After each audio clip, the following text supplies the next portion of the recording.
Alright.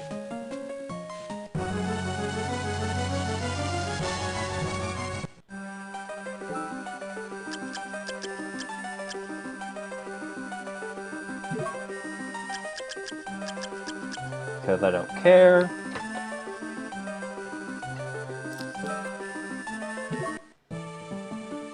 The year is 2035, Japan.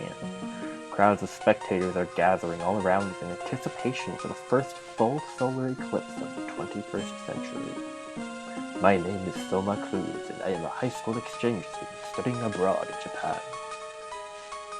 Okay, here's what confused me. If he's studying abroad in Japan, how is the only daughter of the shrine also his childhood friend? That's something that confuses me.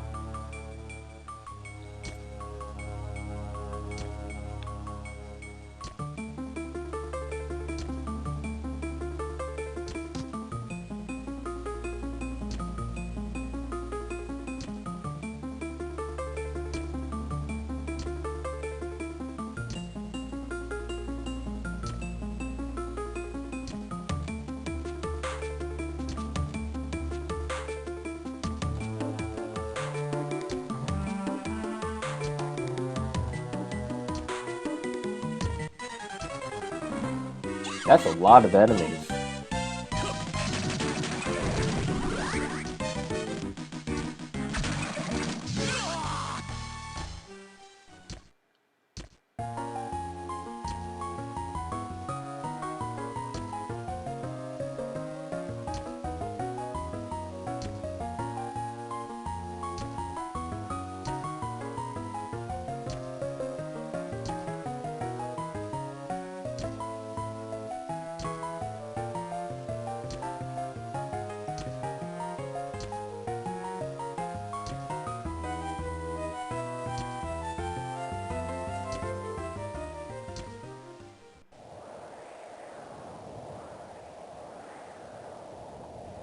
Well, our adventure begins.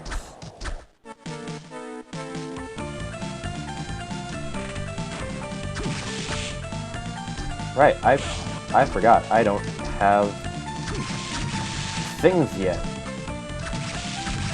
I hit a button that doesn't do anything yet.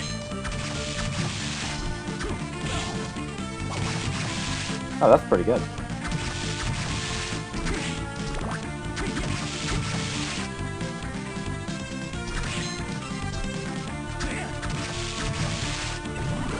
Oh, okay, well, we just got our first soul, other than the basic one. So instead of losing strength when we get poisoned, we get stronger.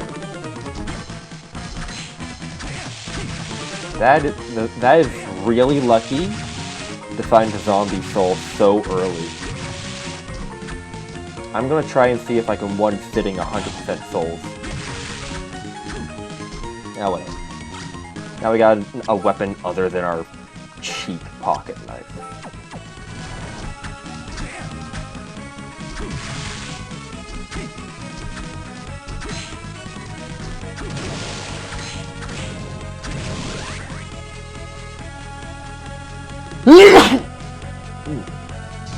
And now we have the backdash.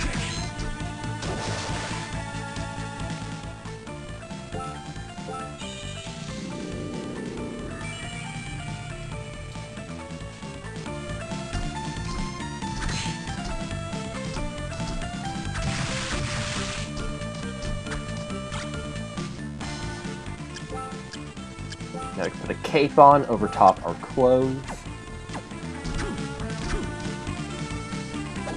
And now we got a skeleton.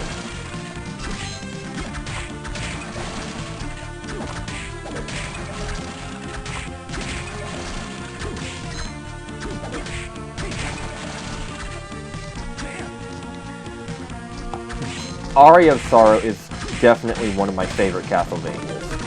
I think I like Order of Ecclesia more. Dawn of Sorrow is pretty good too. I think I can get something more if I save off on going to that boss room. Also, make it soul. Nope. Nothing new.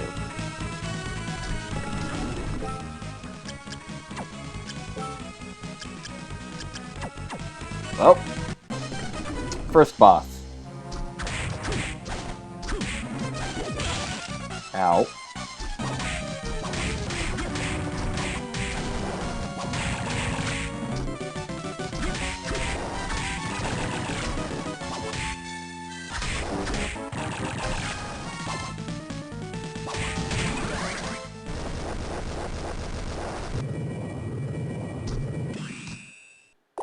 Cool.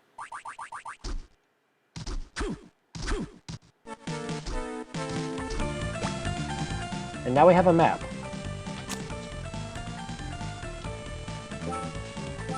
I really liked Dawn of Sorrow,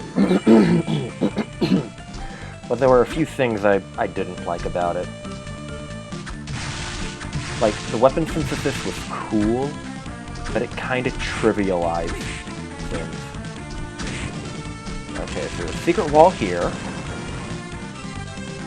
Here we can get, not a potion, a mind up.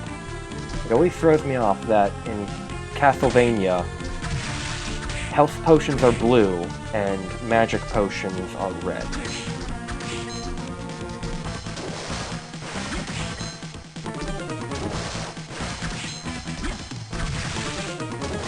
If we're lucky, we can get a bat soul, and the bat soul is actually pretty good.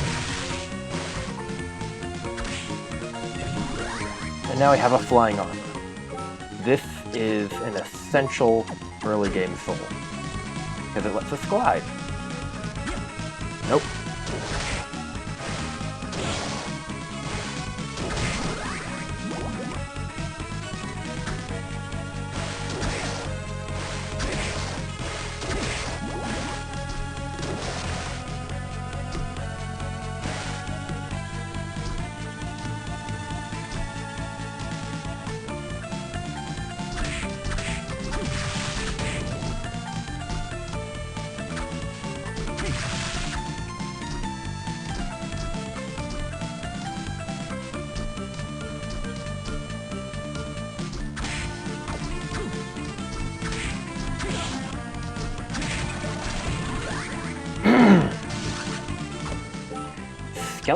Skull Archer already, that is fantastic.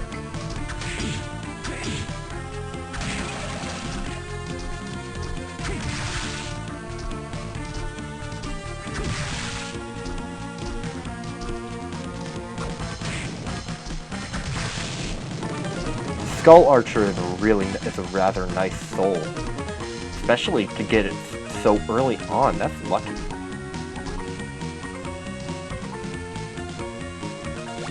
There's your iconic white dragon enemy from Castlevania. Ow.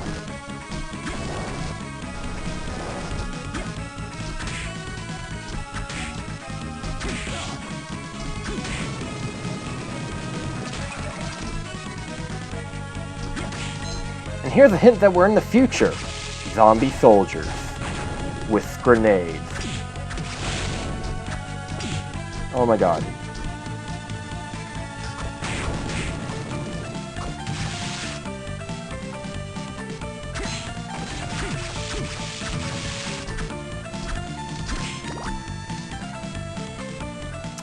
Let's see. I really should go straight, but I can get some extra shit. I got some better armor.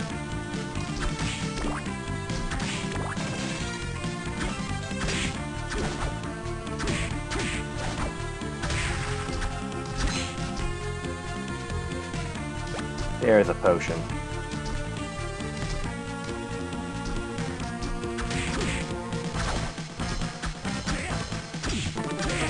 If we could find a longer sword, that would be great.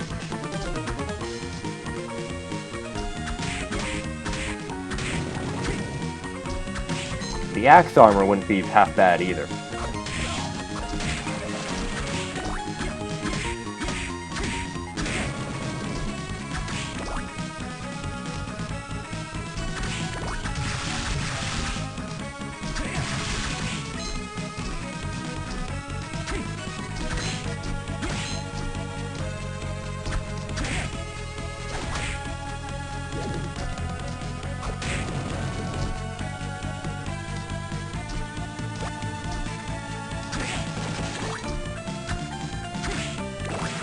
Alright, now...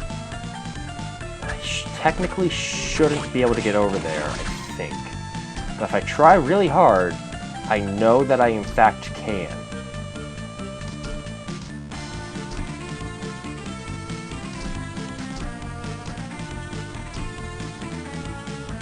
I just need to jump at the right pixel on the stairs here.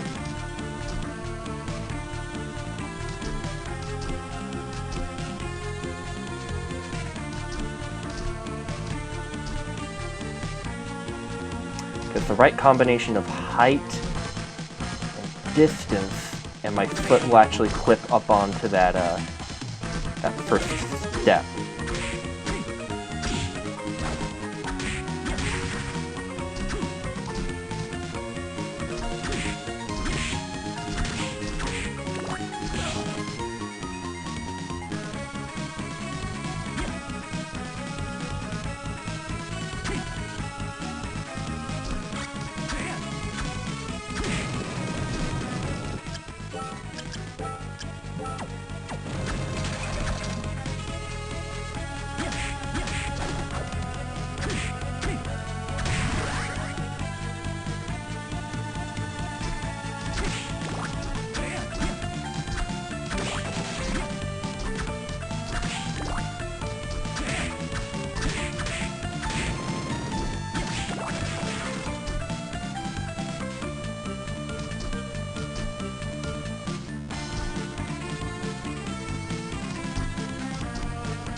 I know I can get up there.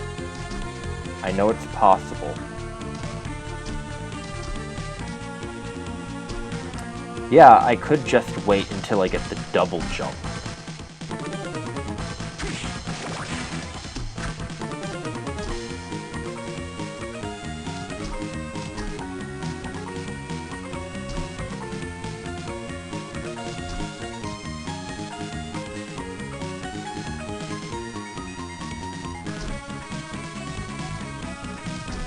But if I can get up there, I can get a significant armor increase right now.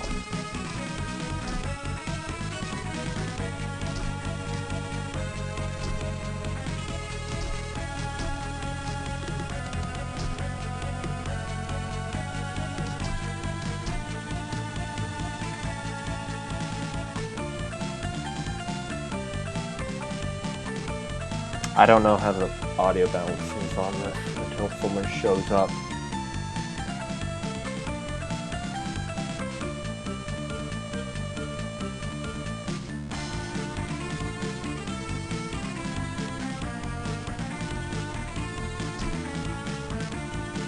Come on.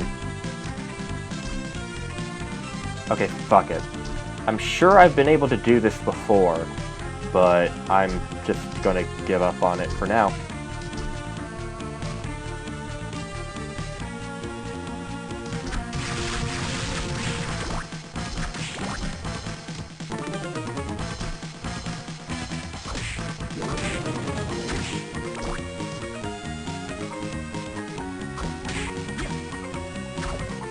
Well.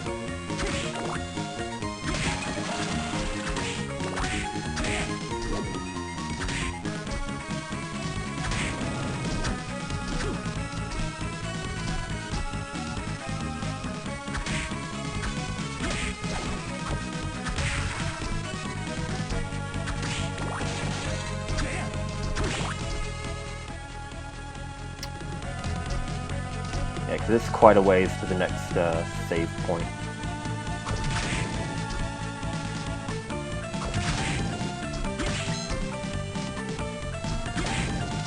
Now the ghost would be a really nice soul to have right now.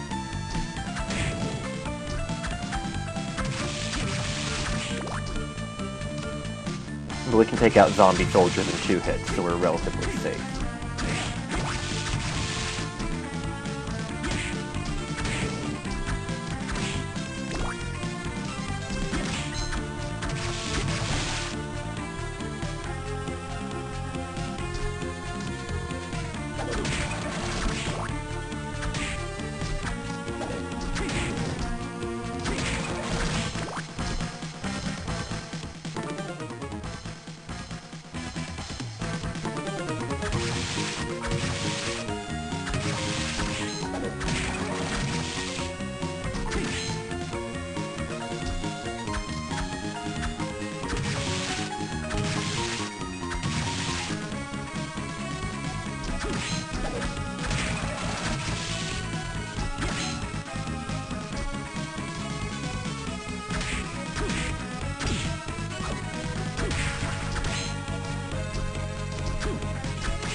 That sword up there is so stupid, because by the time you can get that sword, there's much better swords in the game.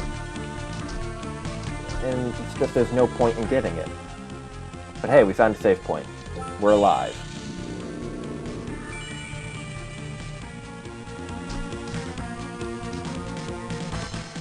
Now I don't need to go this way, but I know that there's money and I think an item. And I think there's a better weapon this way. Like something with a longer reach.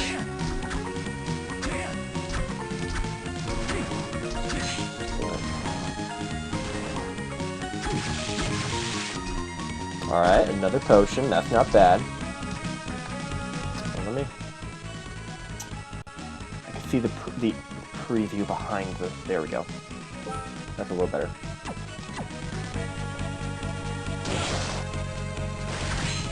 The mermen have a pretty good soul, too.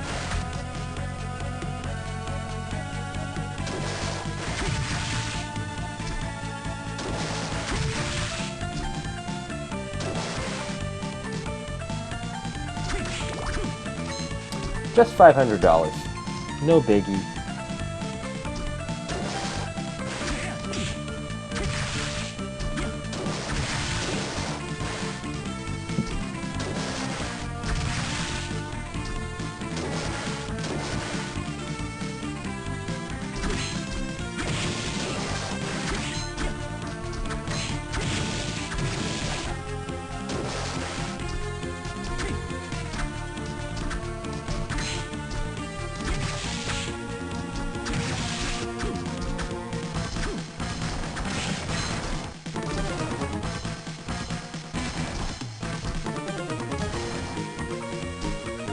Alright, let's save before we continue forward. Just because if I die, I don't want to have to get that map completion again. Alright, and here's the totally not the antagonist. Hello there.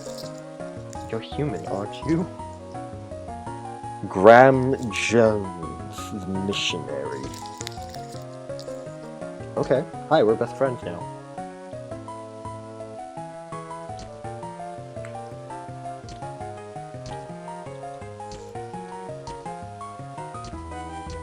This certainly is Dracula's castle.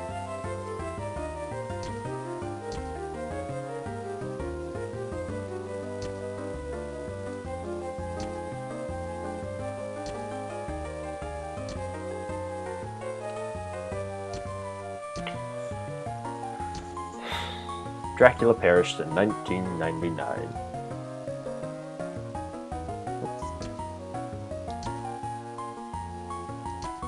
Nostradamus. Vampire hunters, regeneration cycle, yada yada. We're inside the eclipse. More to the story. In the year 2035, a new master will come to the castle and he will inherit all of Dracula's powers. And Graham Jones believes that is him.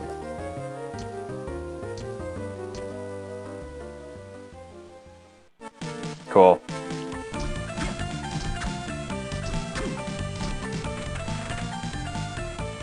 And now we enter, I think this is a church or a library? Chapel. It's close enough.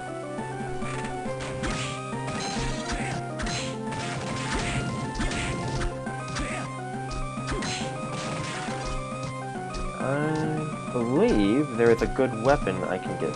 Okay. Coins are lying on the ground. There's an axe armor right there. Let's not fuck with him.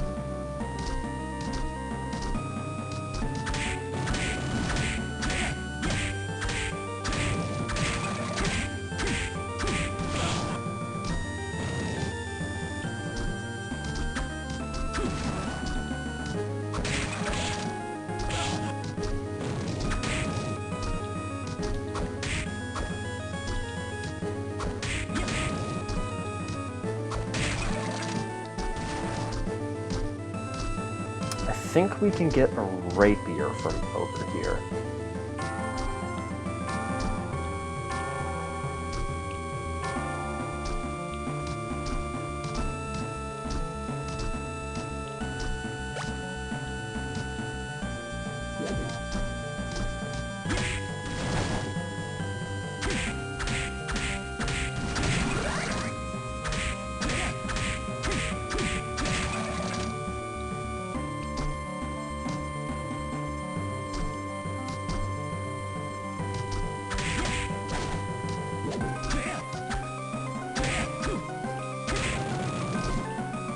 Alright, we cannot get either of those right now.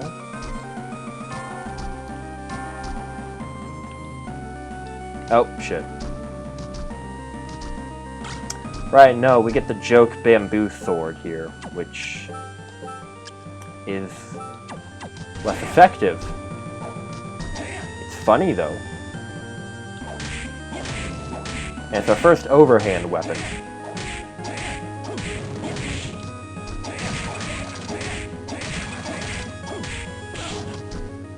So we could technically do this. But that is a horrible weapon. We'll go back to the short sword.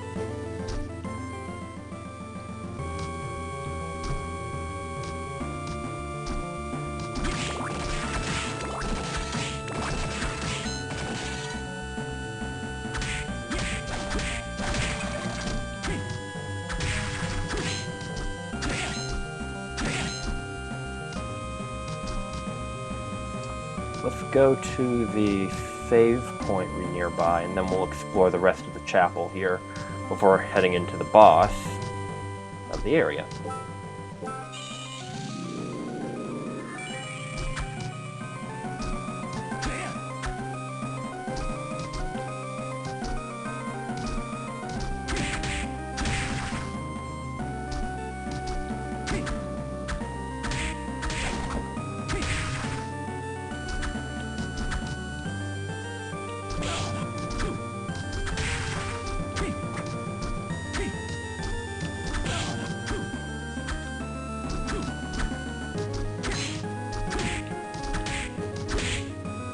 Tiny Devil would be a really good soul to have right now, too.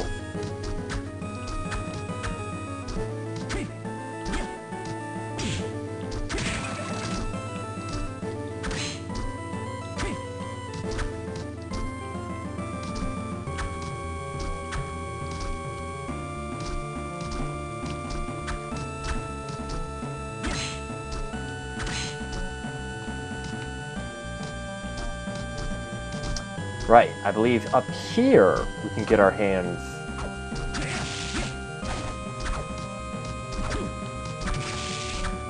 on a rapier, which doesn't really have any more range than our short sword. Oh my god, but it does do more damage.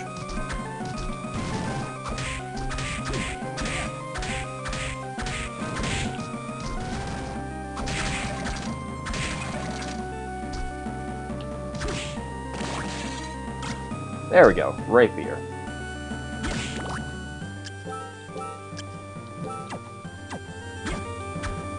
It's also, I believe its attack speed is faster. Yeah, that's definitely a faster attack speed.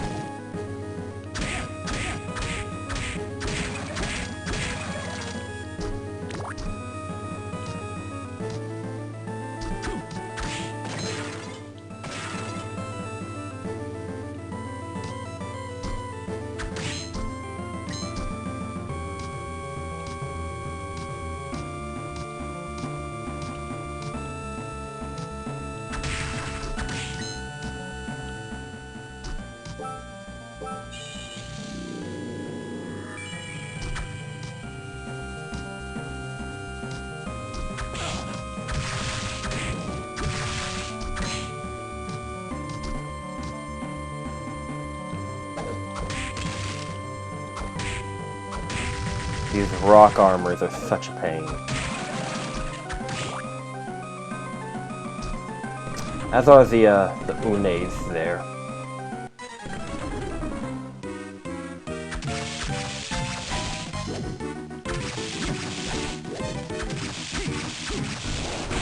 Yeah.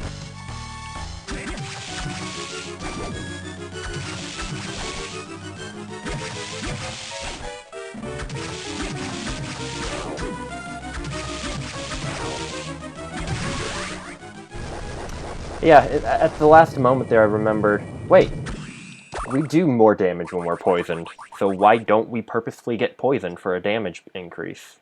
Duh.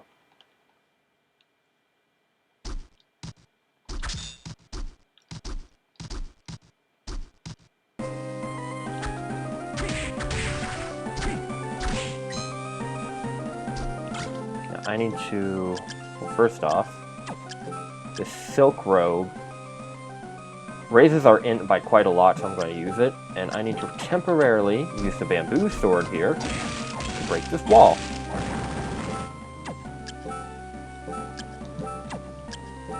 Let's see, do we have any... No, we don't have any new souls. Because I want this gold here. 1,000. Awesome. Okay, now when we go back into the boss room here with the Manticore, we're going to find a bunch of ghost dancers and an enemy that's very annoying. Called the Quetzalcoatl. It's basically a white dragon that's not attached to a wall, and he is very annoying. So we're just going to ignore him for now. I hit the button. Whatever. Oh my god, Flea Man. Flea Man, please.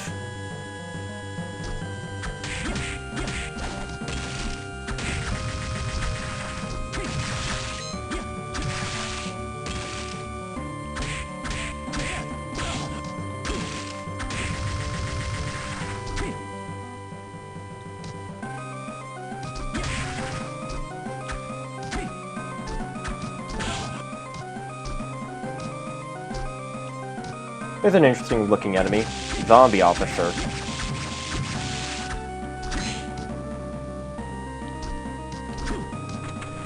His soul also doesn't work properly, which kind of sucks. Alright, here we are in the study. Our map does not include this area. Yeah.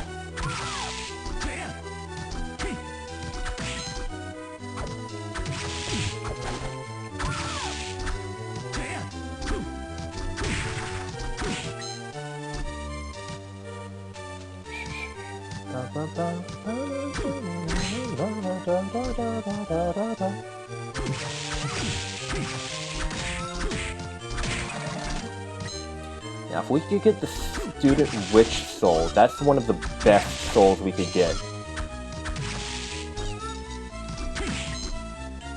Alright, Bastard Sword.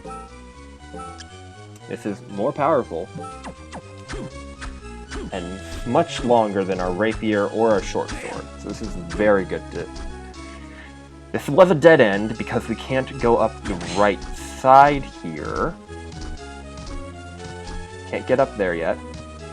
But we do have a way better weapon now. So that's going to definitely help us.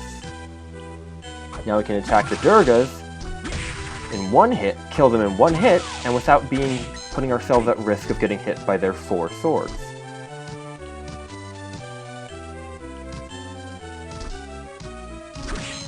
Real quick over here, we can grab an Uncursed Potion.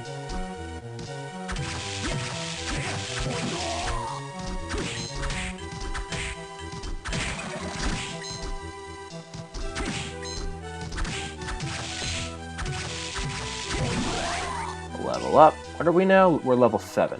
Cool.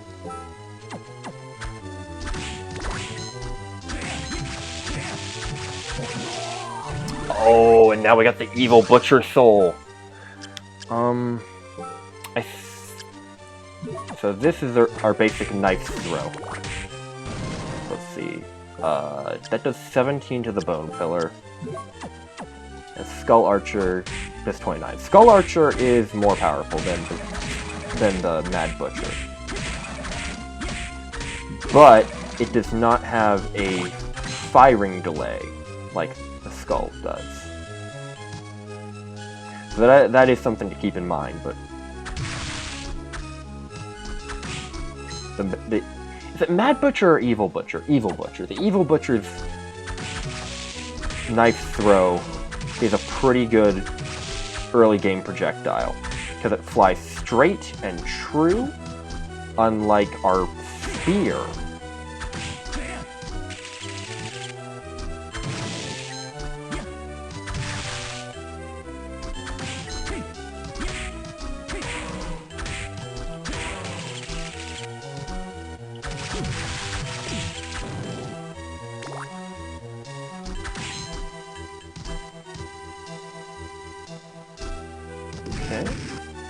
Whoa. Oh, and we've been cursed. Well, luckily, there's a save point right here. That'll cure our curse and restore all our MP.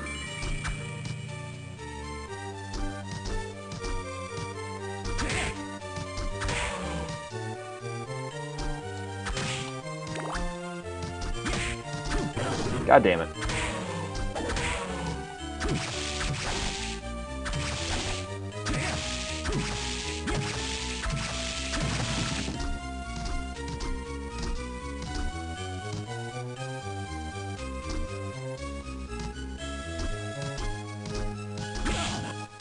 Oh my god. Let's just wait for that ectoplasm, or maybe he's not going to come down. Come on. There we go. Kill that rock armor. Up here there's a coin. Insignificant, I know, but I wanted to pick it up. And there's a fake wall right here. And inside is a melon. On hard mode, we would find a fist weapon right here.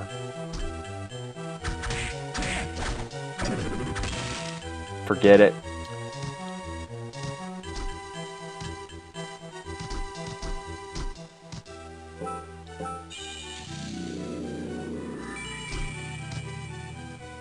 Hold on a second about something.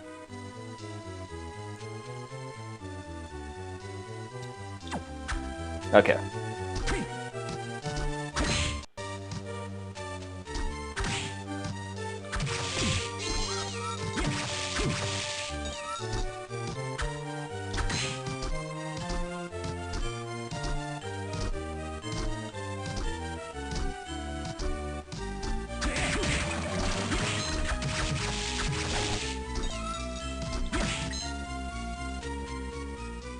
Hello. This is Yoko Belnades. Belnades? I don't know. She's the descendant of Sylpha from Castlevania 3? Sylpha Belnades.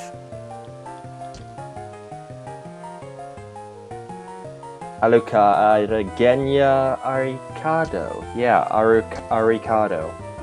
Totally not English for Alucard.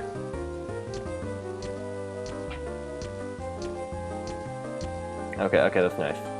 I can't skip it.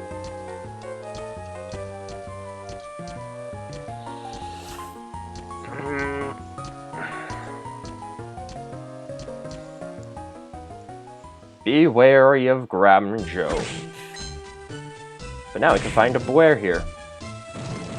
The Blair soul's not too helpful, but it is interesting.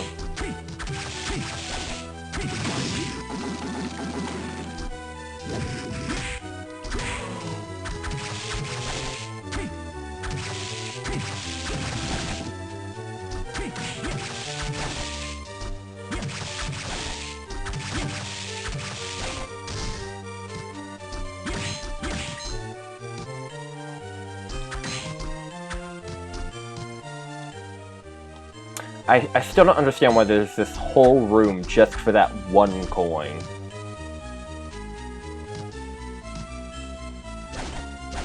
So there is a boss that way, but we could go this way first.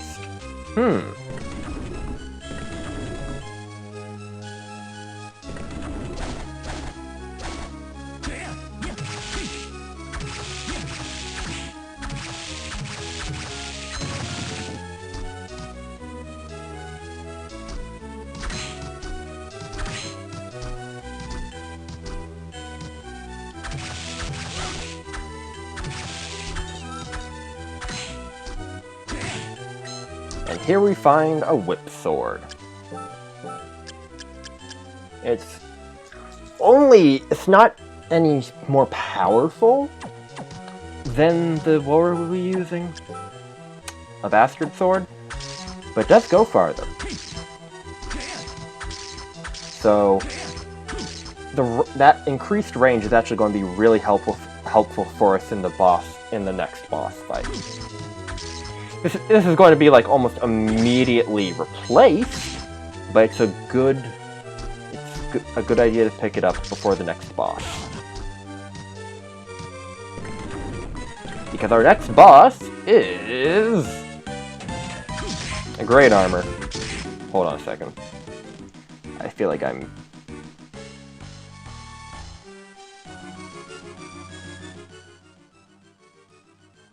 Okay, I think that might be better.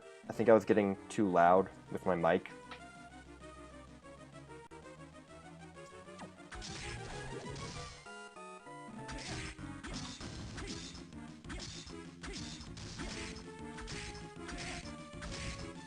As you can see, his shield protects him.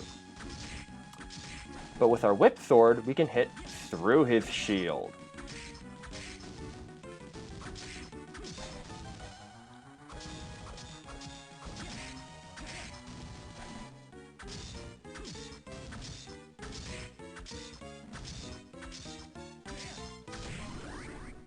And I killed him.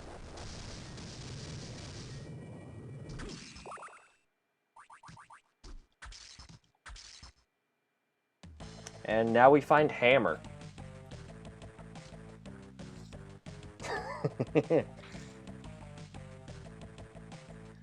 Hammer, army ordered him to come here.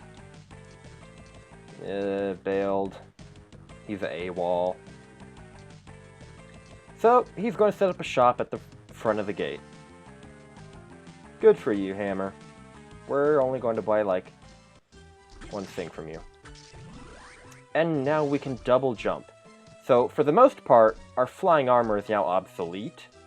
There are a few places where we will still need it, but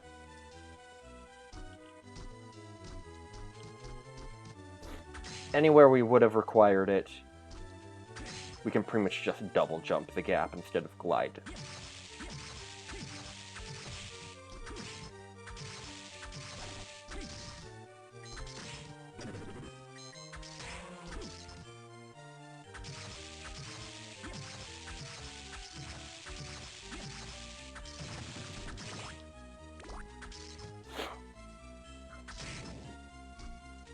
Let's see if we can get the Blair Soul right now.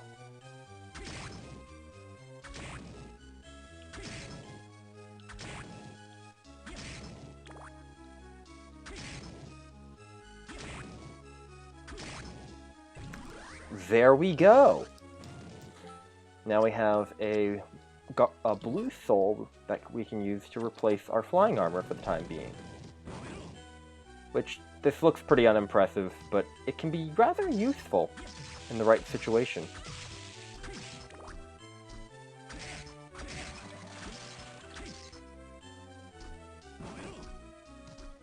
Because you can use the revolving fireballs to get like some more damage in on a giant boss that you're right next to.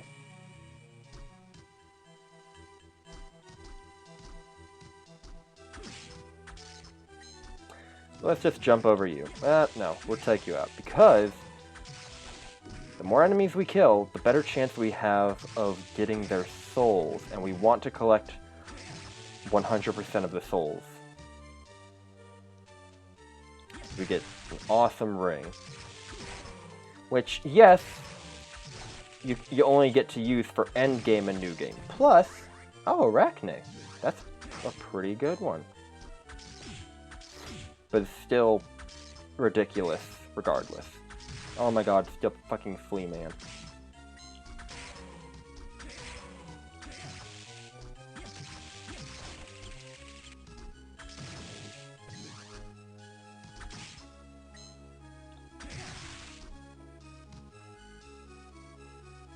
Alright, so now there's two things we can do in this room now that we have the double jump.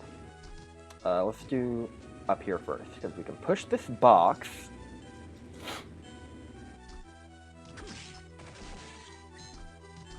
And get up here. Or we can find a heart pendant. Which...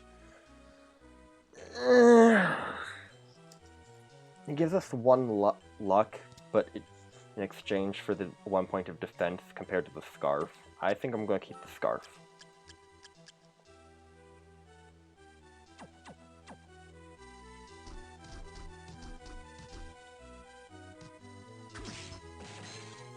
So now we're going to push this box down here.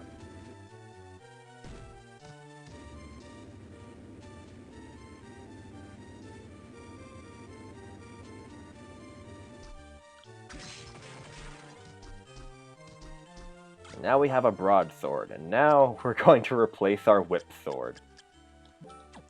Way more power. But it is a overhand swing, and not a sideways slice. So that will take some getting used to.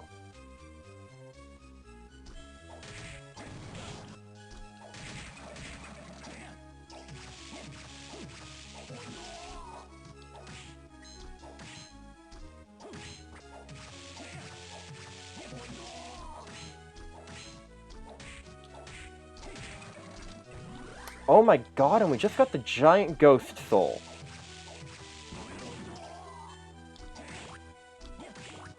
The giant ghost soul's pretty good because let me show off Arachne 2, like with it.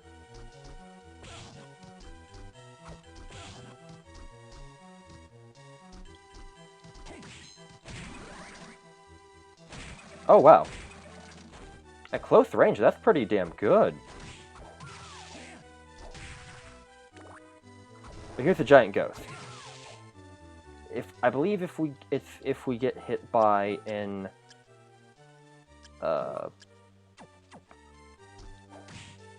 like a projectile, it will bounce off.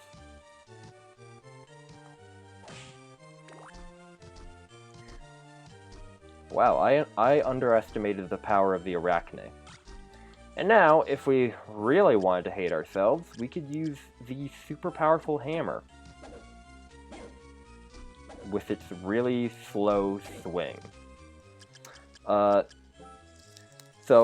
not only does the hammer swing slow, but we can see in our enemy roster here, some enemies are weak to blade damage. In later Castlevania games, there's both cutting and striking damage, so like slicing and bludgeoning. But in this game, there's just cut damage. So pretty much every sword, pretty much almost everything that is not a hammer will deal cut damage. And a good number of enemies are weak to cut damage. So while the hammer has more raw damage, it has this slow swing.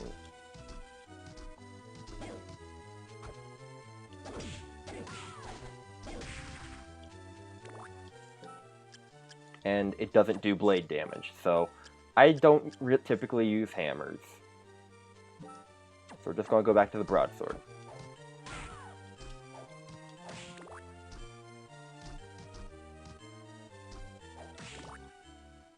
And now we can get out of this area. And never come back until close to endgame. Let's kill you.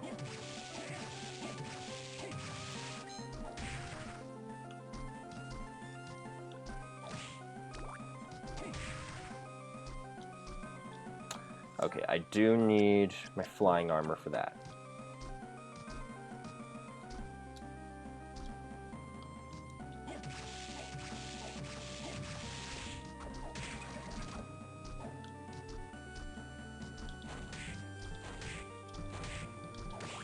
Okay. Whatever.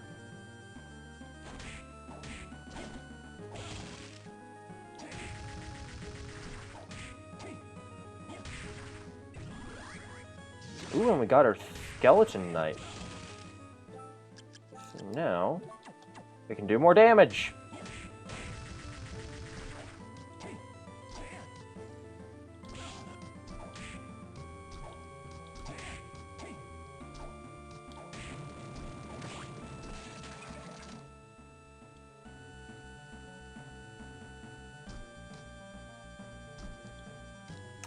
Now, there's not much point in coming back into this room.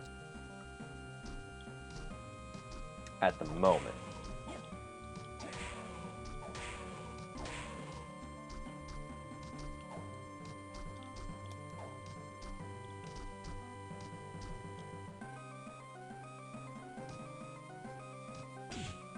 What the? Okay, whatever. There's an anti-venom.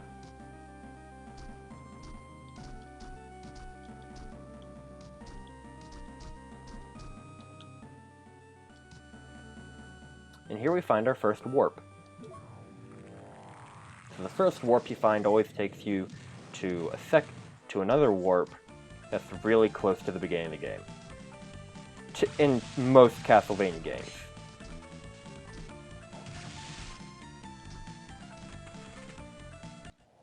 So here we are, back at the beginning, and we can get up here now.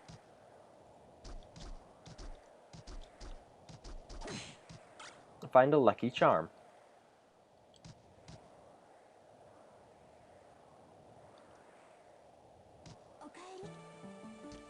We can see Mina.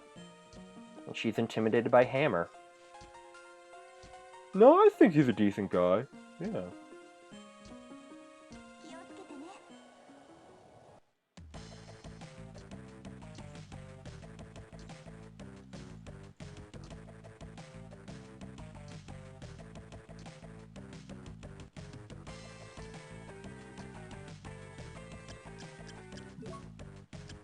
Alright, so this is the only place to find a castle map too, so we're going to grab that. So we can find some weapons here that are more powerful. Spear, gladius, scimitar, katana. But we're not really interested in any of those. I think I'm going to buy the war fatigues right now because they up both my defense and my strength.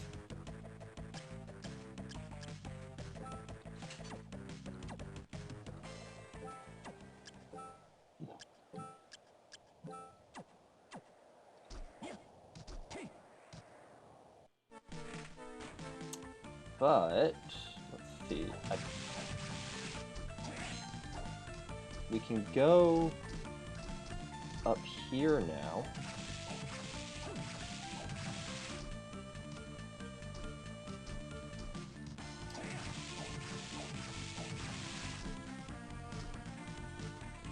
And I think this is where we find our new main weapon for quite some time.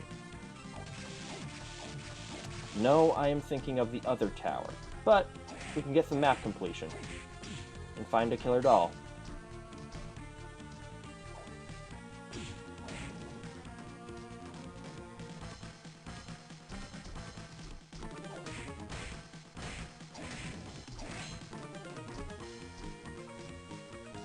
Wait. Okay, there's a cestus, and there's a weapon we can't get until we can fly.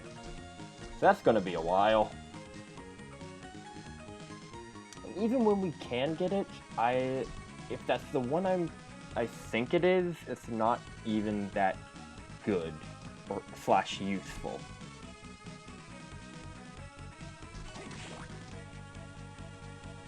I think that's a lightning, some sort of Hindu lightning sword.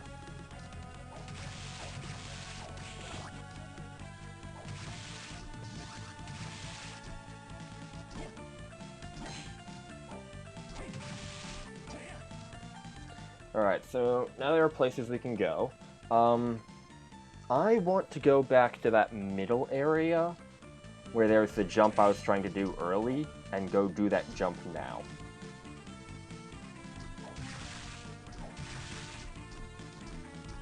There's not much point in it, but I want to go do that. There's no point in going to the left here next to the fish, the merman, either. Oh shit, we got the bat soul! I mean, it's not that good, but it's a rather nice soul.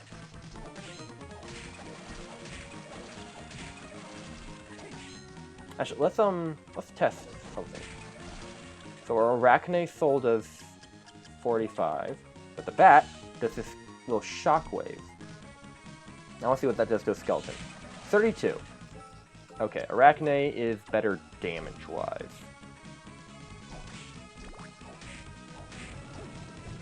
Oh, and we got our axe armor.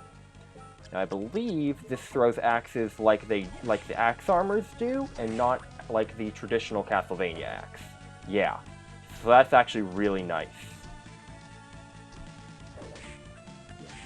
27, and it can come back for another hit. That's really good. I think we're gonna main that for a while. Before I go to that one place, I want to get that. That's the lance. The lance is slow, but really powerful. And super good. So let's go get that.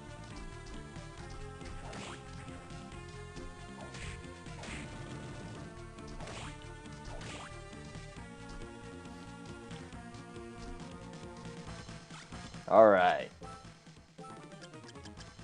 57. Now if I... Alright, our hammer still does more damage, but this is something more manageable. I like the lances and the spears in this game.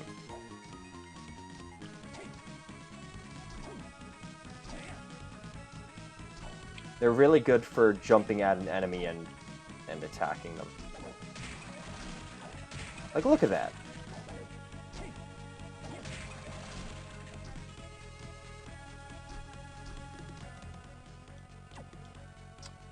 Alright, so let's hit this save point before we go up to that one jump.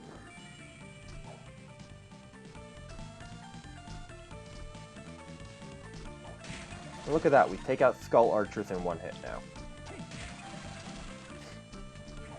And now, we pretty much don't go back in terms of damage at this point.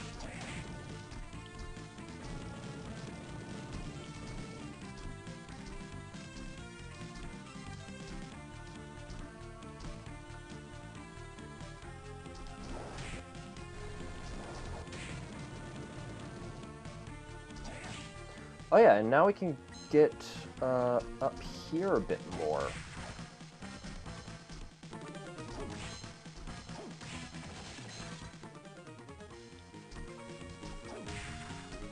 And look at that, one hit on the Skeleton Knight.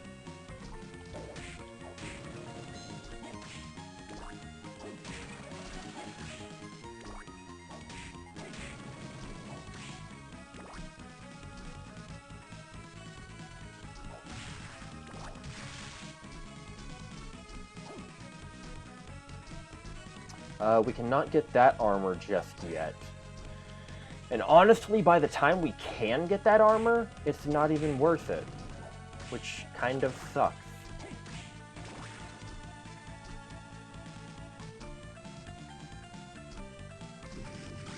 See, here's a copper plate, which is more defensive than our war fatigues, but it gives us less attack.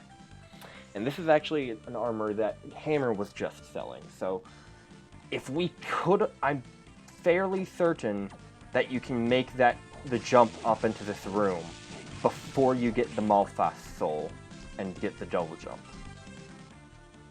I'm fairly certain you can do that. So if I did do that, I could have had a really good defensive item really early.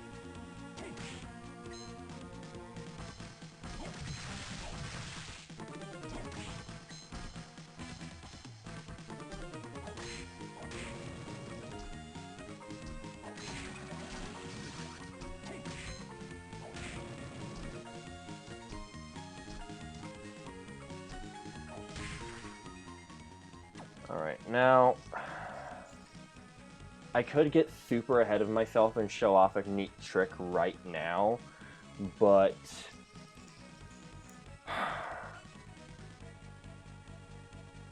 okay, you know what? I'm gonna do it. I'm gonna do it. I'm first going to save, so I can save my map progression and finding that copper plate. Oh, look at that, white dragon. Con increased by 4.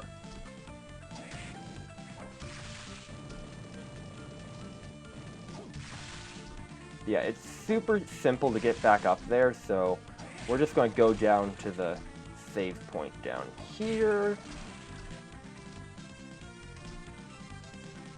And save before I do some... Technically, it's sequence breaking, but it's a Metroidvania. Basically, the only thing stopping you from going somewhere is that the enemies are too damn hard.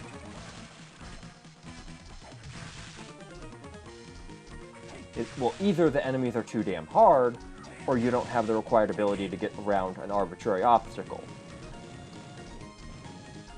This is going to be an example of the former.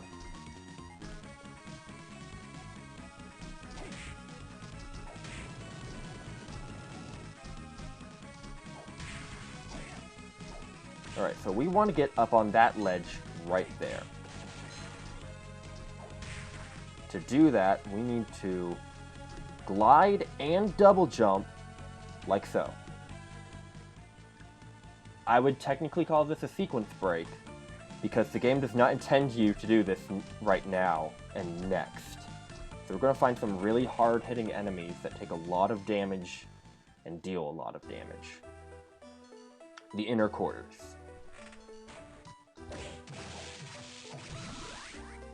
As I completely wreck Persephone.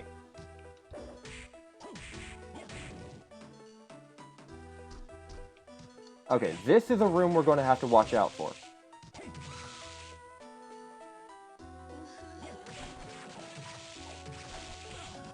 Now, in reality, I shouldn't be worrying about map progression and finding everything right now, because these enemies are going to kick my ass. See that?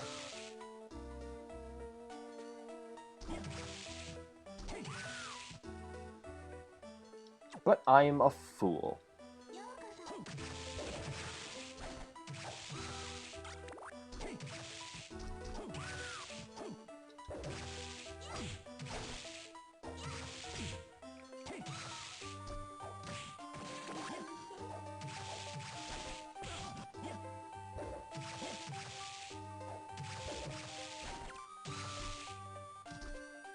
Besides, if I could get one of their souls right now, that'd be awesome. All these enemies have really good souls.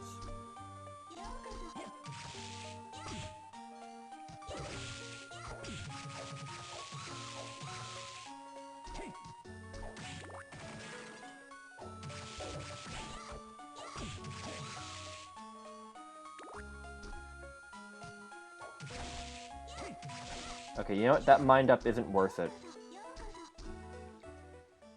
That mind-up is not worth it, because I have to go through some crazy shit. See this?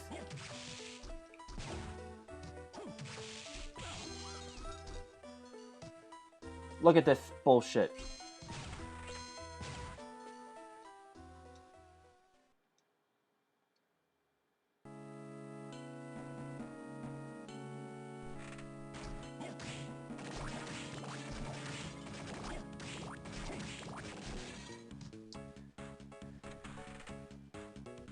You know, maybe I should put on the copper plate for going in that area.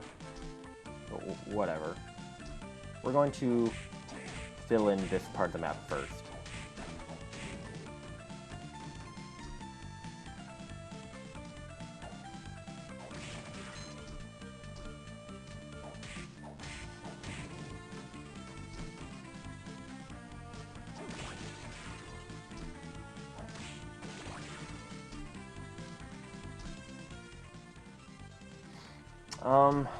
I think it'll be...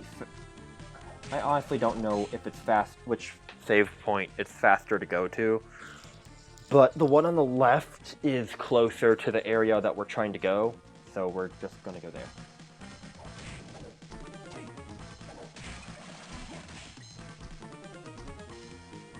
So we want to hit up that save point. Save our progress into there. Ooh, ghost. That's a really good one, because it doesn't just fly straight.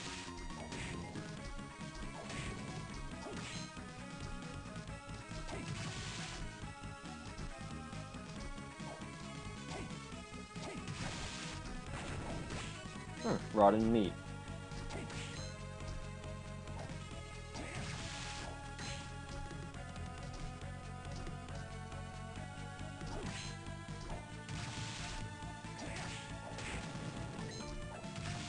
But plus, we run through some enemies going this way, so we might get some more experience for a level up. Maybe. Maybe. We're 359 away from another level. Maybe. If we could get some kills in the dance hall there, that would be super.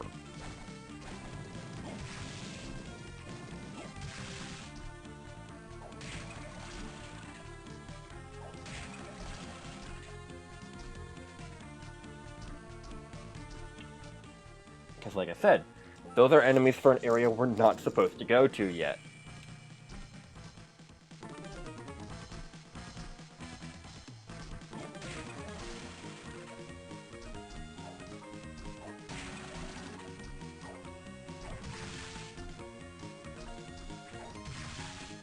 I want to check something. Arachne is 15. Axe armor is 22. I think we're gonna swap back to the Arachne soul, because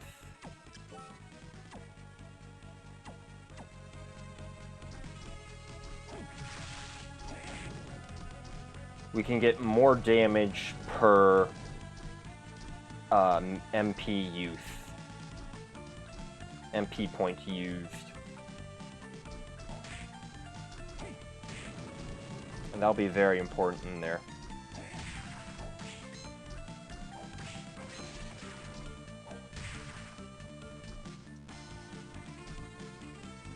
Boom.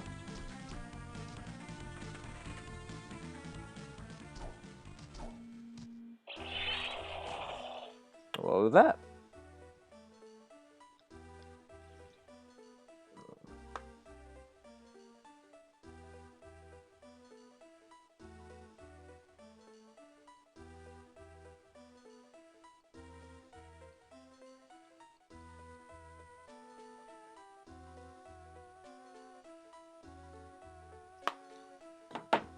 Okay. Let's test this. Okay, so I can either land 3 hits with my lance on a Persephone.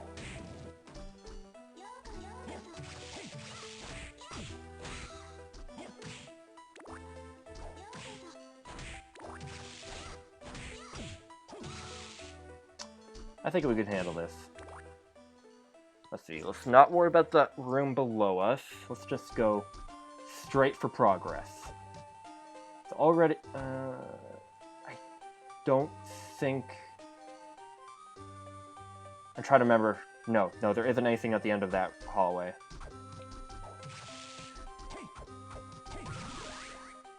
So here we can see that we're already encountering a recolor of an enemy we've already found.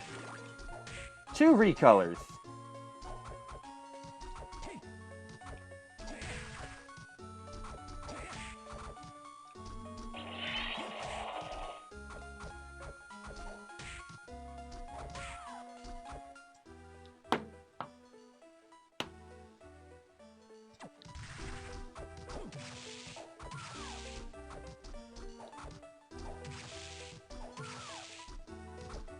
And I believe these enemies' name is a mistranslation, actually. It's Curly, but I'm pretty sure it's supposed to be Kali. Okay, now here's a really hard thing. Here's a thing to keep in mind. If we jump down here, we cannot go back until we get a specific something. Because now we can't get back up there. Oh wow, we can one-hit a Valkyrie already.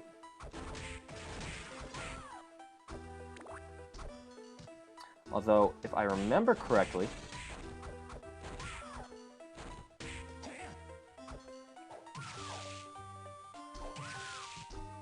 there should be a teleport up here. No! That's the hallway below me I'm thinking of with the teleport, which we can't get to anymore. Yes, my shadow is different there, because that is an enemy. We can't kill him fast enough yet, so we're not going to worry about him.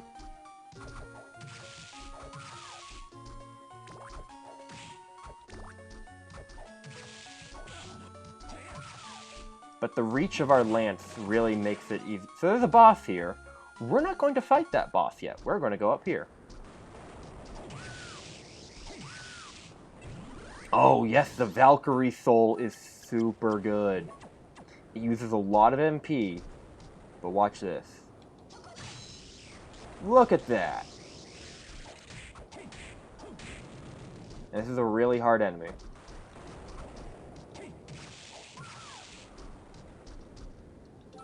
So fuck, let's try the ghost. So if you're not careful, disc armors will fuck you up.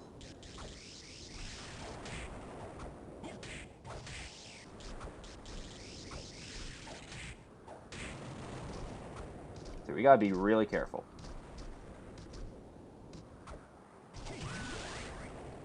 Luckily, we're leveling up as we go up here. We're level 12. I don't know what... Hey, buddy. Cool. I don't know what level we should be here.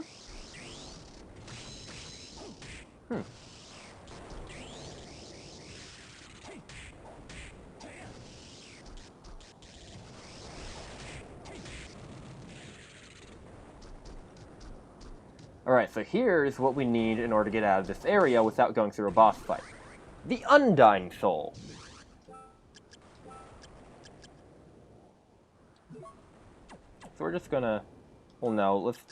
I want our Skeleton Knight still for the time being. Ghost isn't all that useful. Let's go back to Axe Armor. No. Arachne, yeah. But we're not done here. That's not exactly what I wanted to do. There's one more thing I wanted down here. Ooh. It's this. Fronting. Now, I know what it looks like. Well, shit, that's a shit weapon compared to the lance that we're already using to wreck everything. It looks that way. But the key here is that it has poison to it. The damage elements in this game are slash, fire, ice, lightning, light slash holy, shadow slash evil, curse, poison, and petrification. So because this sword does poison damage too, it actually does more damage than our lance. It has a faster slash attack, and it has a relatively unique attack pattern. I really like the pink splash that's on it. So this will allow us to hit things that are slightly above us too. So now, we need to get out of here without dying. So I'm going to equip my Undying Soul right now.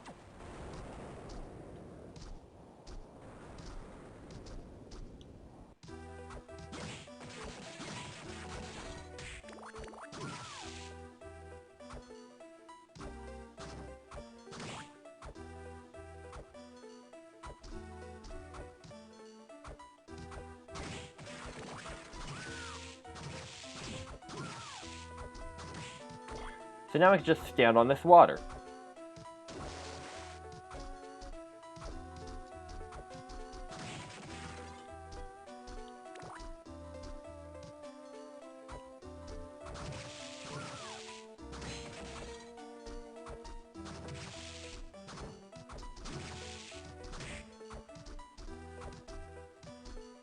Where'd that imp go? Whatever.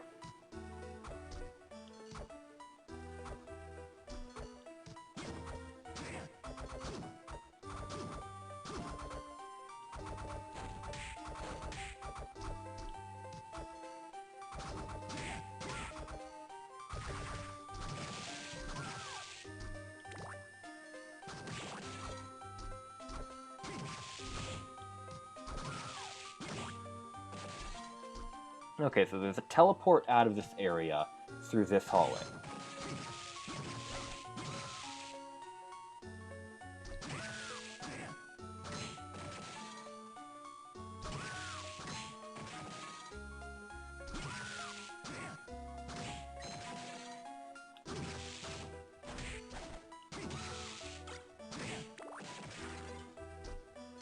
And here we go. We have faithfully sequence broke the game. Now, if I really wanted to, you see that area right below the save point, right next to the save point, that's right below my cursor right now. We could technically go there now, and go to another area that we shouldn't be going to yet. But I'm not going to do that because there's not much point in it. There isn't really, like, a better weapon to find there.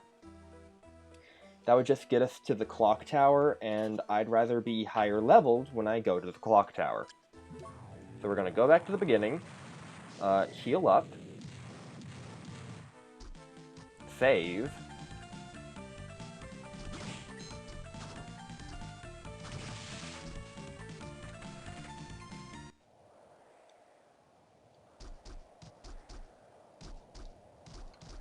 that one square of map completion is going to bother me if I don't get it. There.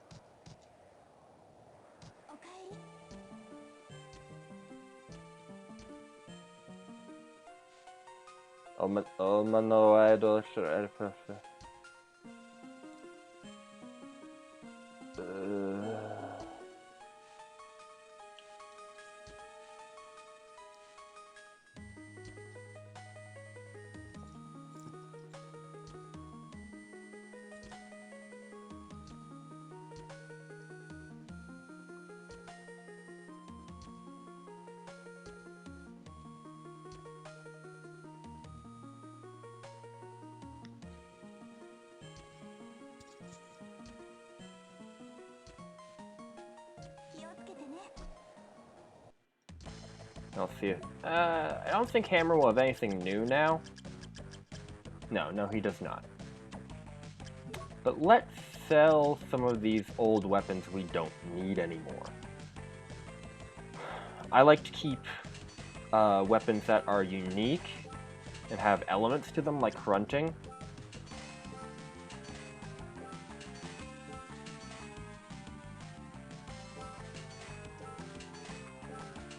Let's just sell old things that aren't going to be useful to us anymore.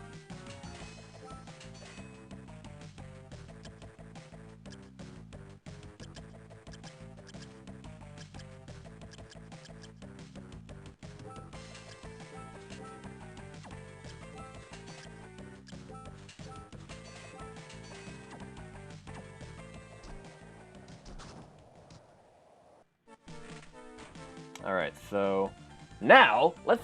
Actually, no, I want to get one thing, because now that we have the Undying Soul, there is one small secret area that we can go to, or secret room. And it should have some pretty good armor in it.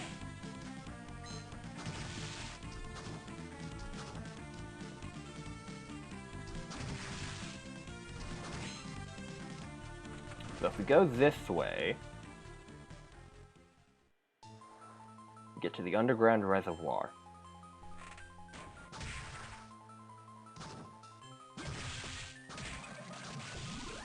Oh hey, we can throw bones.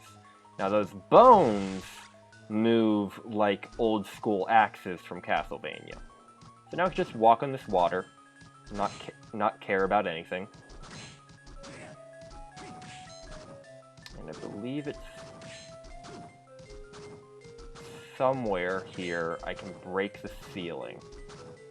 And I'll know it's happening because this sword can hit it. I think. I'm pretty sure this sword can hit the ceiling. Okay, I don't have to break the ceiling, I just need to find this. Ooh!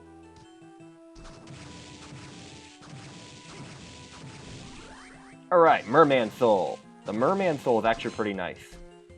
So now we have an elfin robe. And I just realized I sold all of my things, whoops, But the Elfin Robe raises our defense by 11 points and our int by 10. Sure, it lowers our attack by 3, but we can live with that. See, that's why it's not a good idea to sell your items, because if you're not paying attention, you'll sell an item that you have equipped. Now let's just grab this tasty meat. And we can't get down here yet. So now we're going to go to that area above us.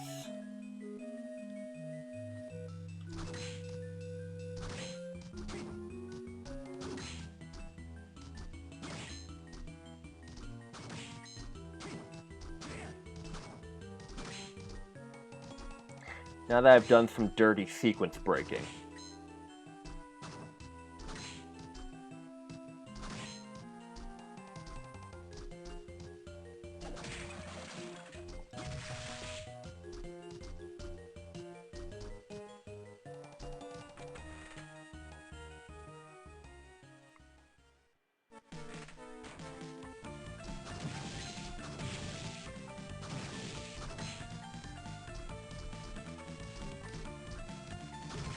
Let's see, we will not be needing the Undying Soul for quite some time, so we're going to equip the Skeleton Knight, because that will make us do more damage. In this game, I always go for damage output.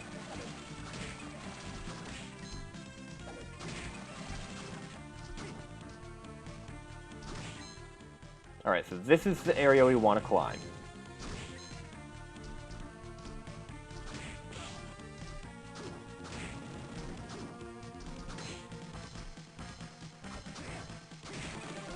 We're going to be using Hrunting here for quite some time.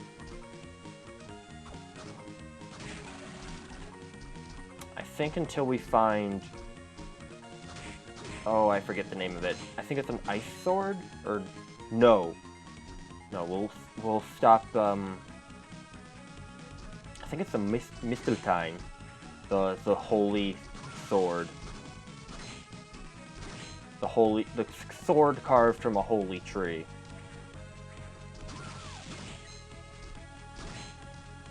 I think that's the next weapon I use.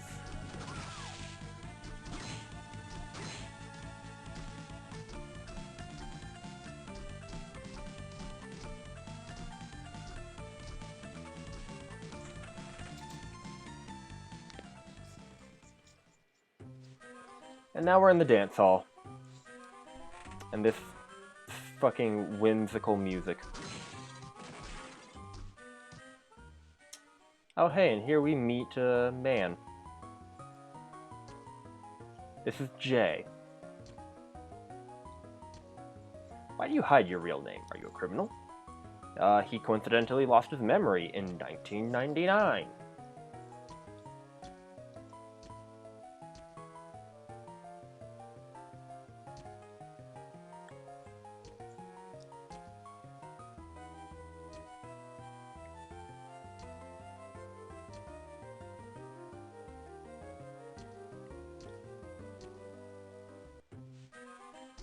Do-do-do-do-do.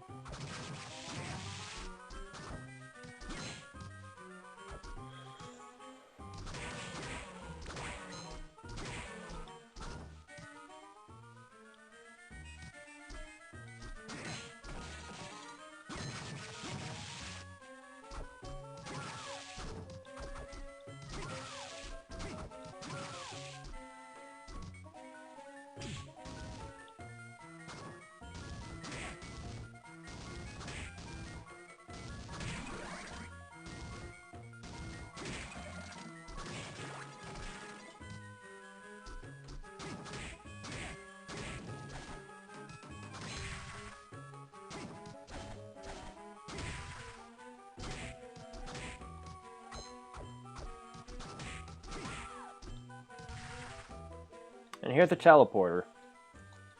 So now we can teleport into the dance hall. Not that that was much of a pain to go through to get here.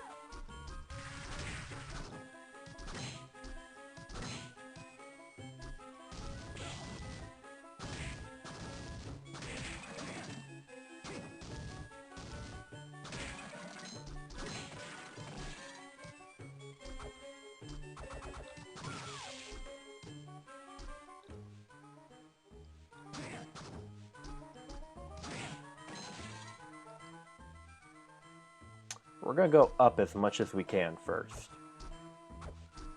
Here we can find...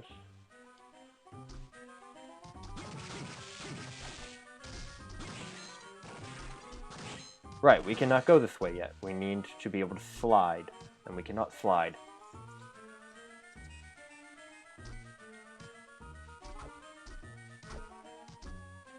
And over here should be a save point, so let's hit that up.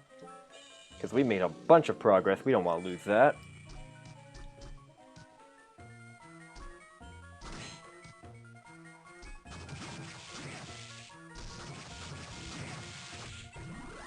Right, the zombie officer's soul doesn't work properly. So don't bother.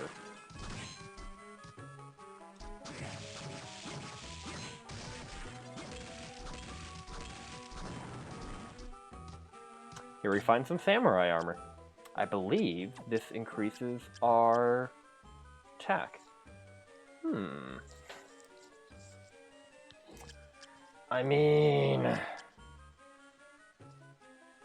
How does it compare to the War Fatigues? It's overall better than the War Fatigue, so it's...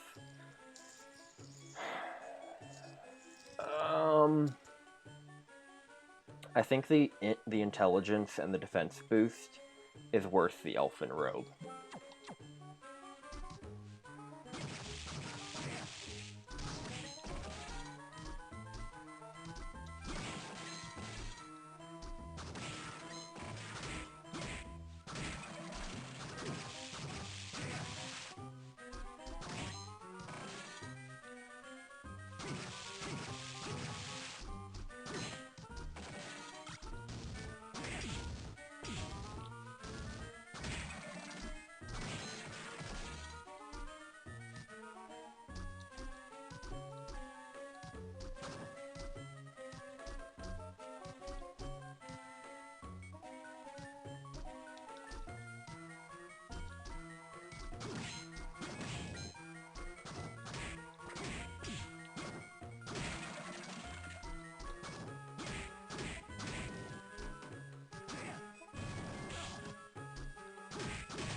Oh, we found some beef curry.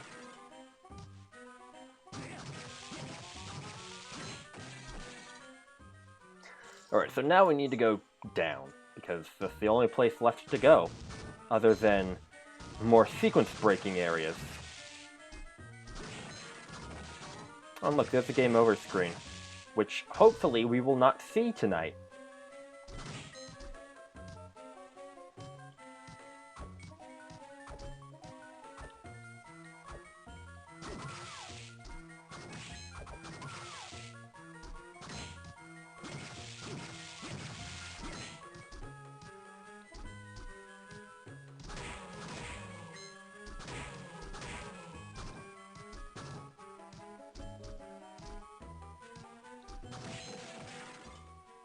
Alright, so there's a big dead-end loop this to our right, and because we don't know any better, we're going to take it.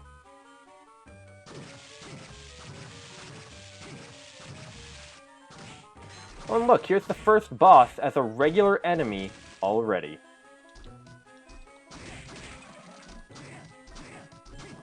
That gives you an idea of our scale of progression so fast already, because that was the first boss, and now he's a regular enemy.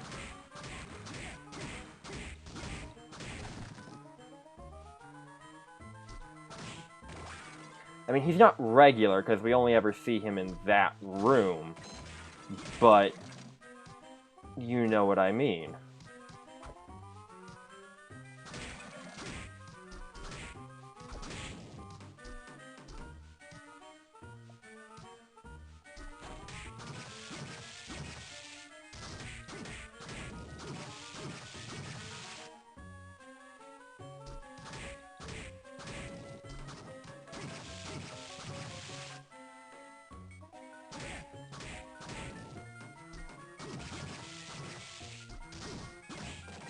So that candlestick is always going to have a bag of 500 gold. Let's equip something more useful to our... Fuck it, Valkyrie. That way when we do use our bullet magic, it won't... It'll be really good.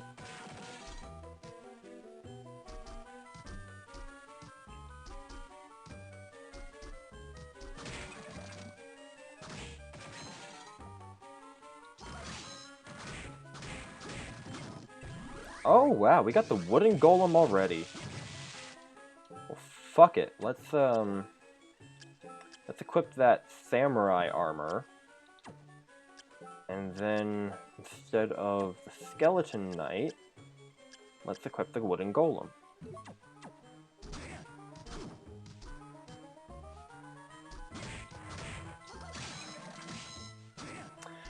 Right. Valkyries are technically holy elemental. Have the light element, so they are some of the few enemies in the game that are not weak to light. But so their soul also has the holy or light element to it. For some reason, here's color-swapped evil butchers that are no more powerful than the green ones. They're just in a different area.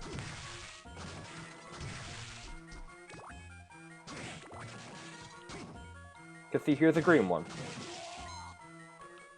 No different. Oh, and here's a boss.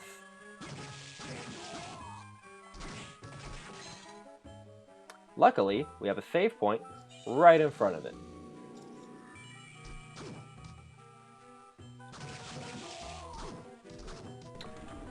Alright, I believe this boss is the last of the bosses that will eventually become a regular enemy.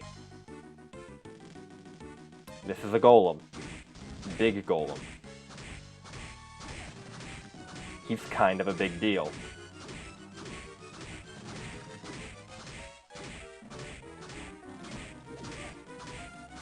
And we're kind of just... wow, okay.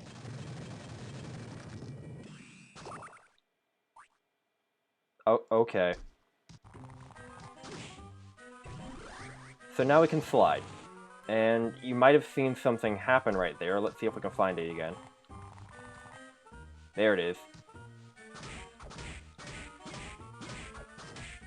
That is a Tsuchinoko. Okay, so we can kill it.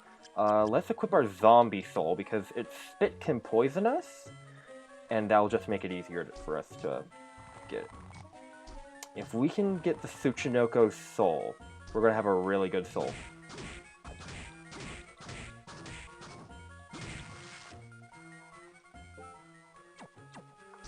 Like, I'm going to spend some time here trying to get the Tsuchinoko soul, because this thing can only appear...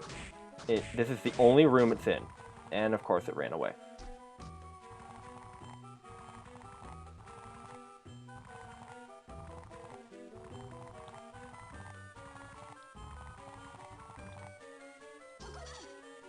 That was a waste.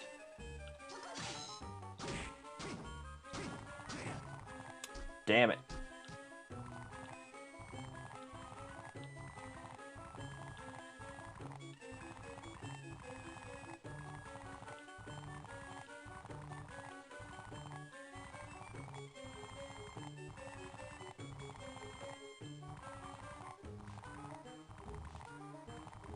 As far as I know, there's no rhyme or reason to, like, if you wait here, there's a better chance that he'll be out. You just have to keep trying.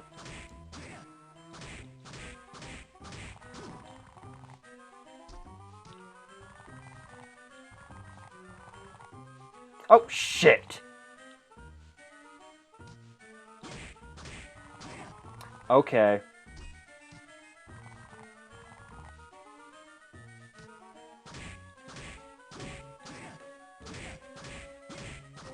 God damn it.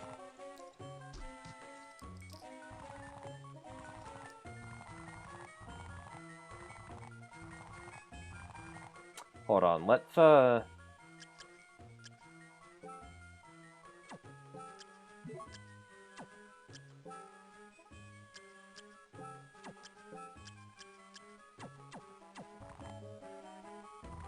try something.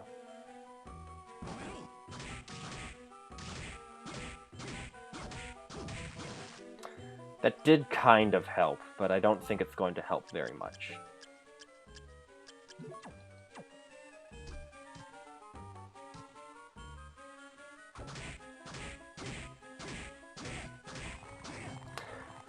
I need to stop avoiding its poison, because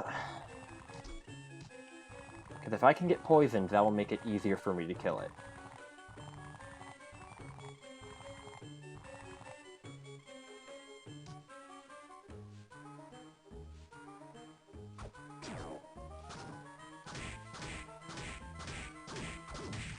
Look at that.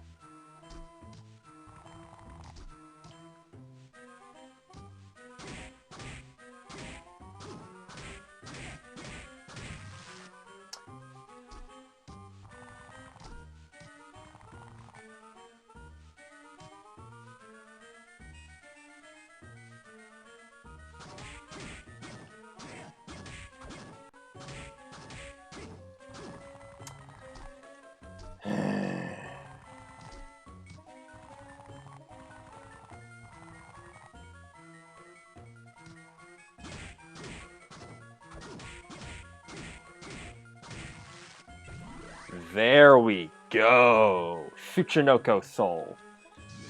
Now, we'll get a discount at Hammer's shop, which will be important once we get the only thing that we really especially need from him. Now let us save before we do something stupid and lose our Tsuchinoko Soul. There we go.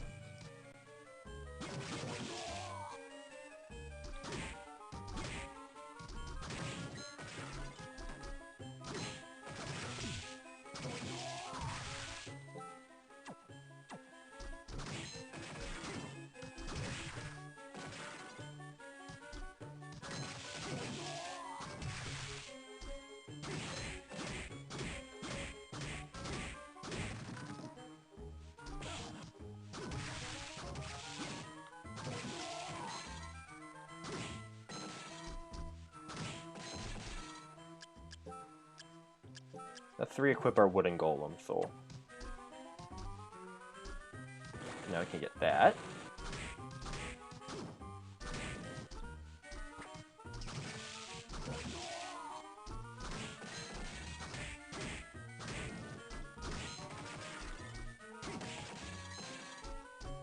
We can get that silly looking weapon right there, which is another translation error in the game. Ooh, Ghost Dancer. So it says Katal, but it's a Katar. Often you'll see that spelled K-A-T-A-R or Q-A-T-A-R. It looks like that. You might be familiar with the Katar that Voldo uses in Soul Calibur.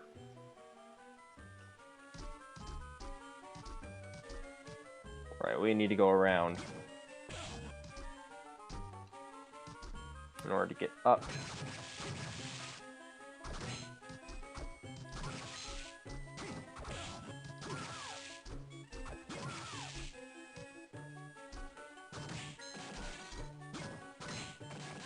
What level are we? 15.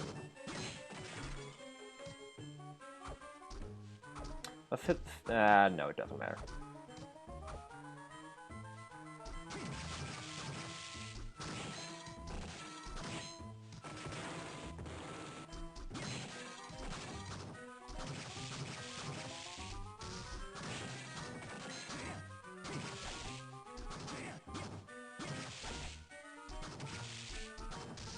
believe it's... Here it is. So there's a secret area. We can't get up into it yet. But we can open it. So we know it's there. And it shows up as a doorway on the map. So we'll come back to get it later. So here's where we're supposed to start encountering the Persephone enemies. Ooh, the Durga soul is nice.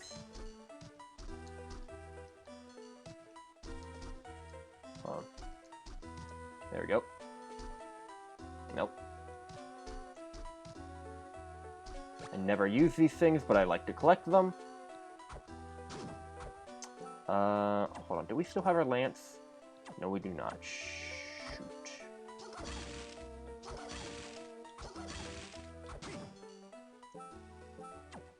I need a... Hold on. I think the bat? There we go.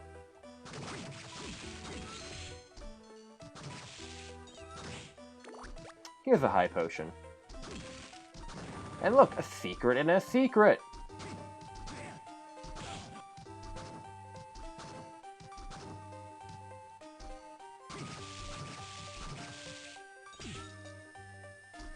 And we found a ninja suit, and I believe this is way better than our... One less attack, but better defense. Honestly, I'm gonna take it because we need a bit more defense.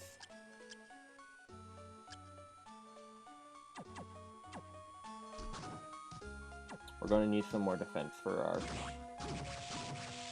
Actually, at this rate, we might as well just put on the elfin robe. You know? Yeah.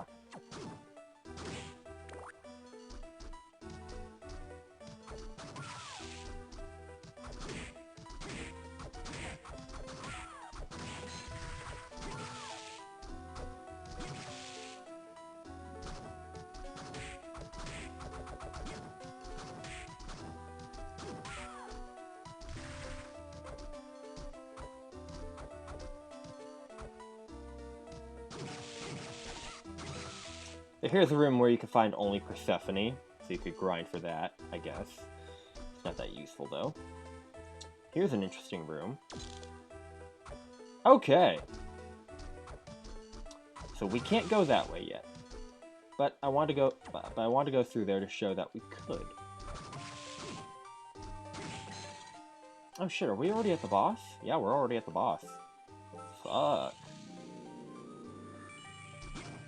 So there's two technically optional bosses in this game. One of them you'd have to go looking for, which in a Castlevania game you're going to go looking for it anyway. But chances are you're going to encounter this boss in your first playthrough. I already showed how we could get around her.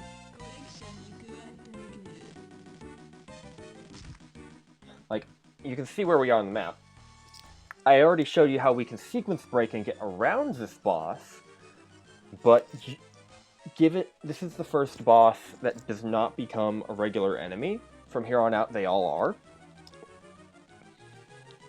And so they drop their soul automatically when you kill them. And this boss has a really good soul that you want to have this soul. Oh my god, I have the Bat Soul. I thought I had the Valkyrie.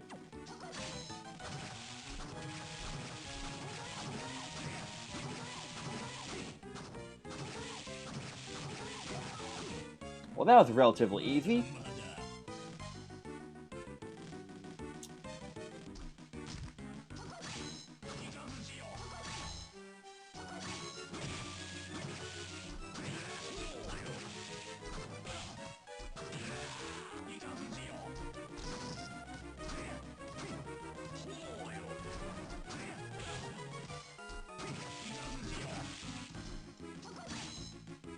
Alright. And now, here's where it gets really creepy. Wait, we want to equip our zombie soul here. Because she can poison us, and that would be bad.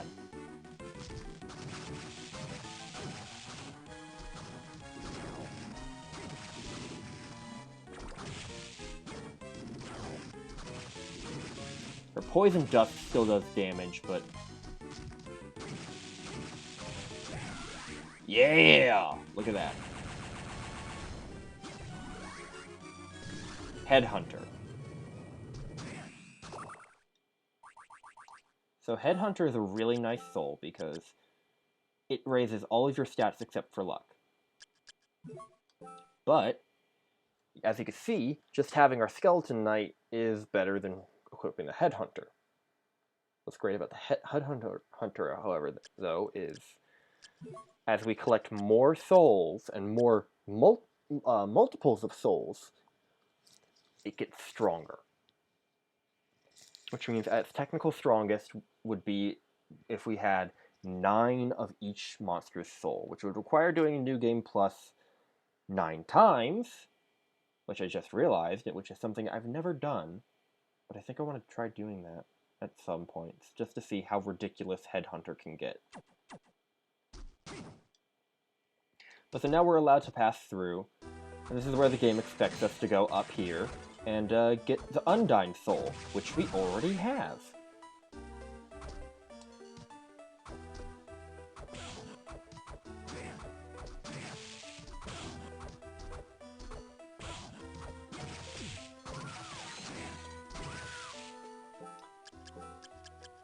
We'll just equip that Undyne.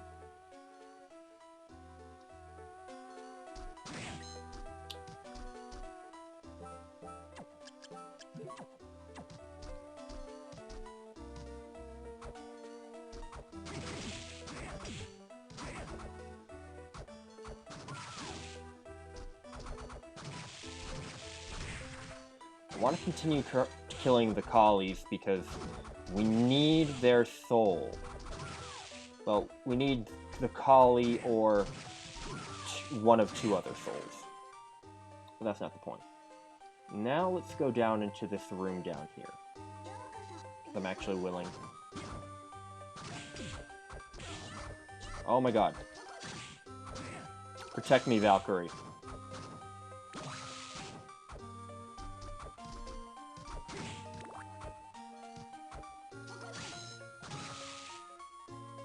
Because there should be another Lilith. Yep.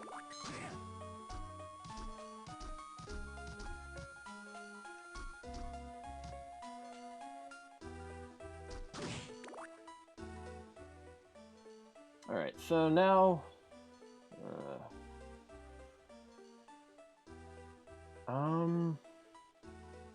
Okay, let's go to the teleport. And let's see... Oh, we can 2-hit Persephone now.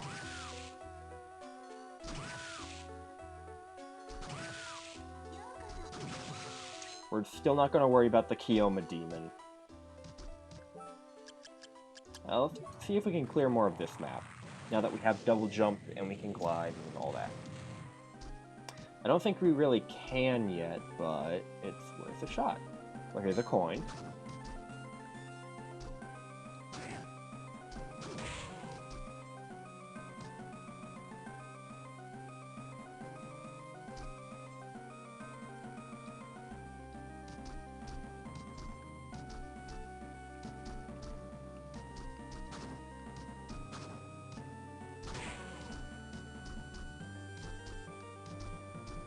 Okay. We cannot get up there. Not yet. Once we can get up there, there's a I mean, I guess it's cool. Not her.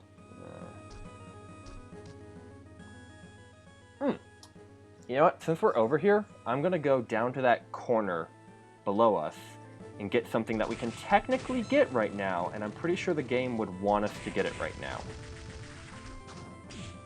And that's that red book that was underneath that one wall.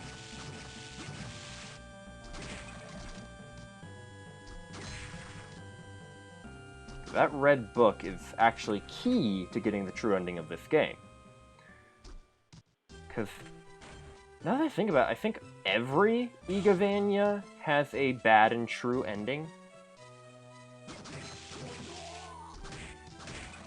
I mean, yeah, it means we'll have to trek our way back through here twice. But that's not bad. We can kill things, get experience, maybe get some more souls, get some cash. It'll be fine. Like, I'm pretty sure every Castlevania since Symphony of the Night has had a good and bad ending. Or an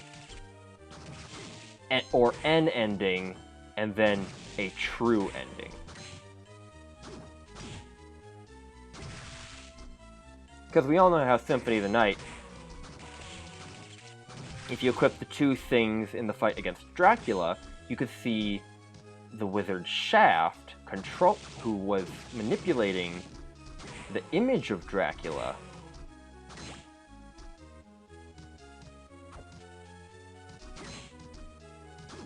and that would then unlock the second castle, which is the entire thing upside down.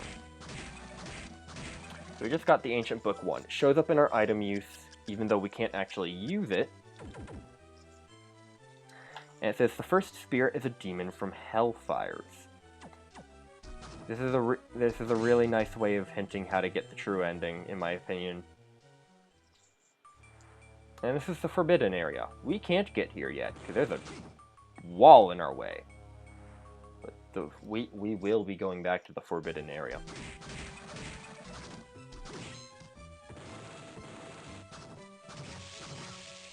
If I could get the Student Witch Soul, that would be fucking fantastic game. No such luck. Whatever.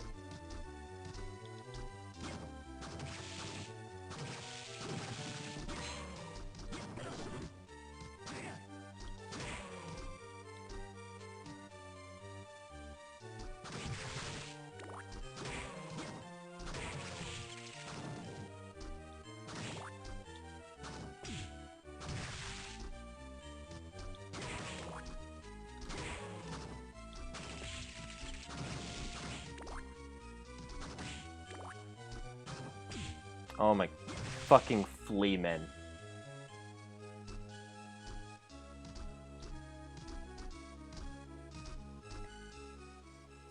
So now we need to go to that area that I was saying we could go to once we got the Undyne Soul, but we don't want to go there because the enemies are even harder than the Dance Parlor. Which I think that's what that was called. That area.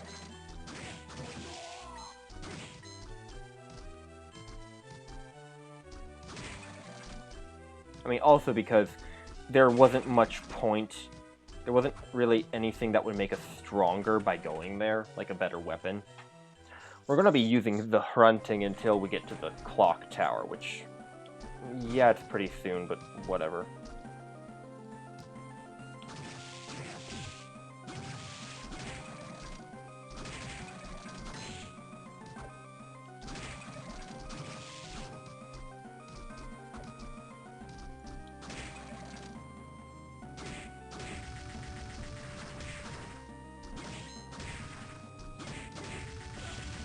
Okay, that rock still counted as being in play.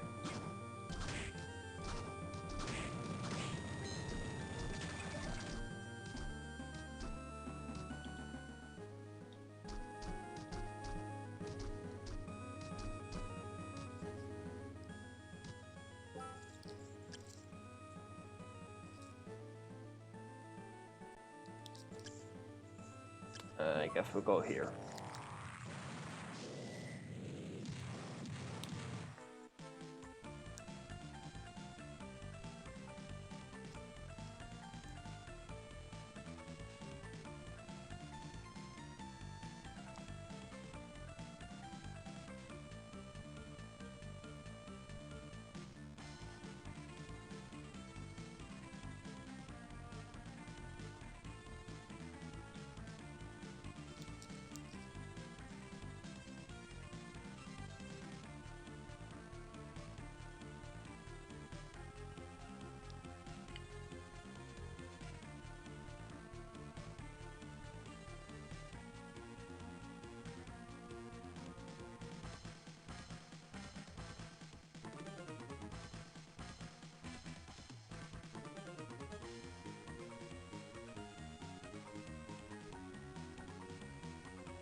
Alright.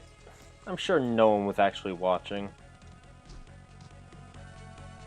during that segment.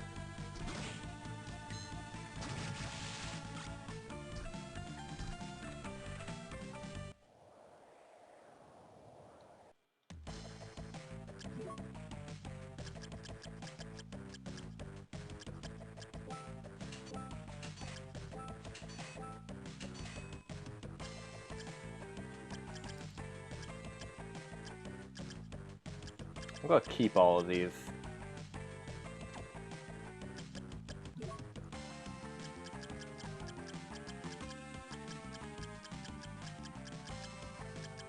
Oh yeah, now we got some more weapons alongside here. We got Claymore, Partisan, Graham. We got some new armors. All of which are kind of shit. Oh wait. Before I buy anything, let's equip our Tsuchinoko.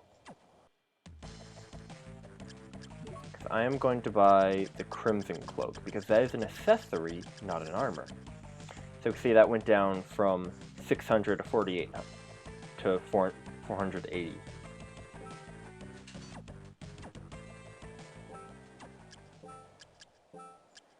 Crimson Cloak. There we go. Yeah, we're going to keep the rest of our stuff. Wooden Golem.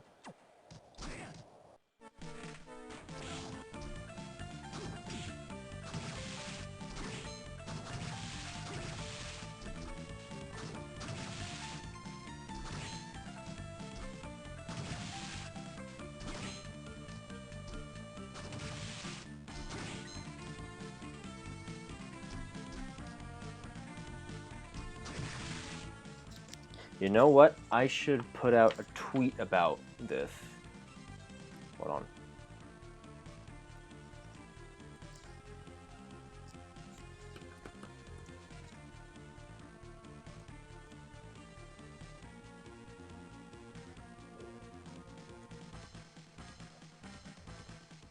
Maybe that'll attract some people.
Let's see if I can get this to...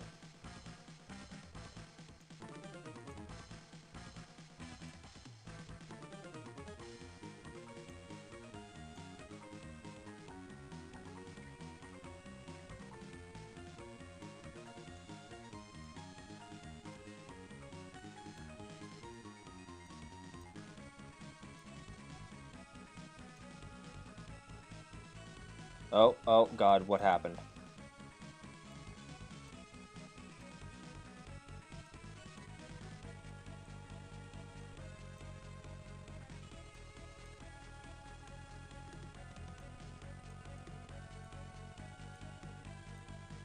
Nope.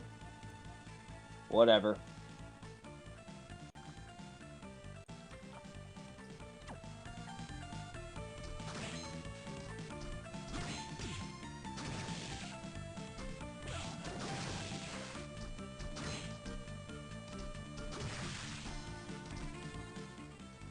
Right.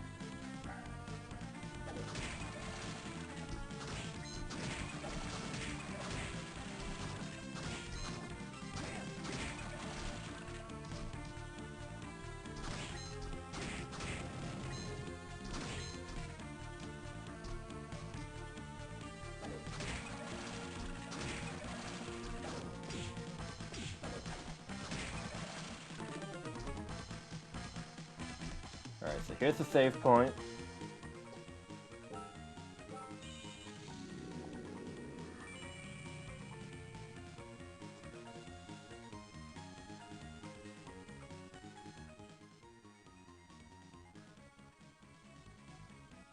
Let's try that. Game seemed kinda loud.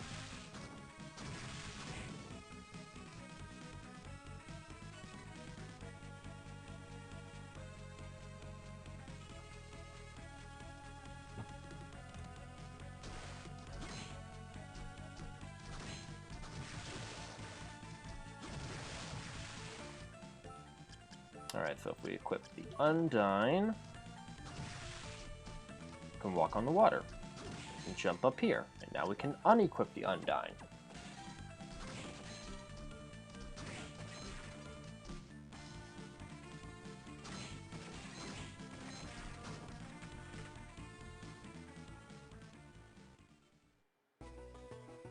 Floating garden, not hanging garden, whatever. And that's a cockatrice.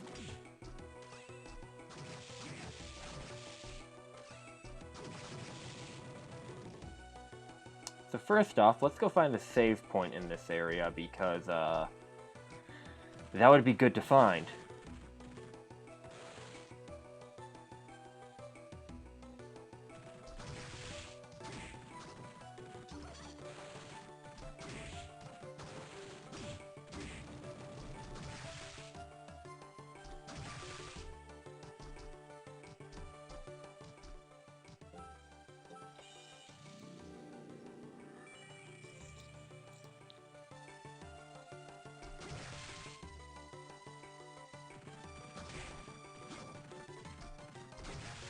I don't like the dead warrior.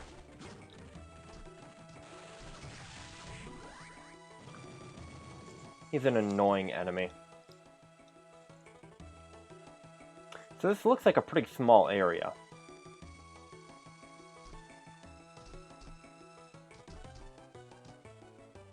Like, look at that. There's not much room for it.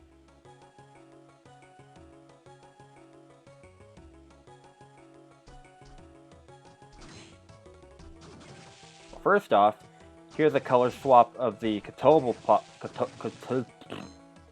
I don't even know how to say it. Okay, well that's a point. Let's...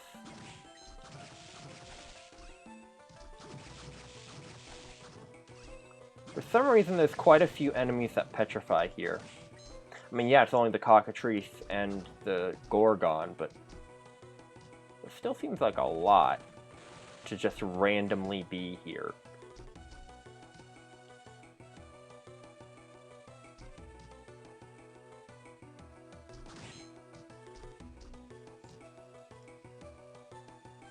Alright, Castle Map 3. Now we can see where all of the floating gardens.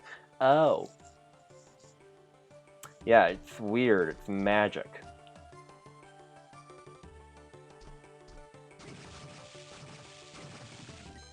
I am amazed that I can kill the Gorgons in that few hits.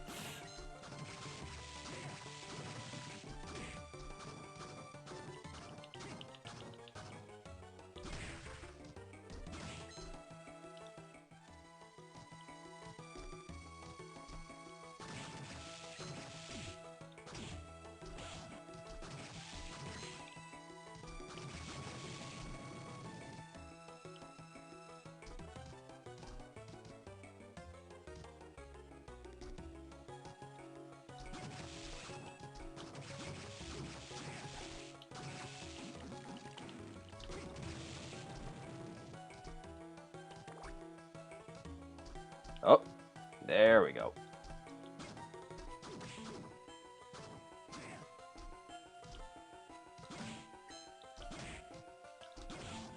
Oh my god.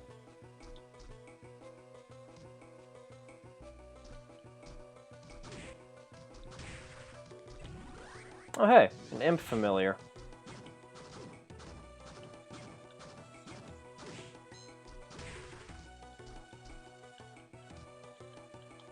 Actually, yeah, we don't need the flying armor right now.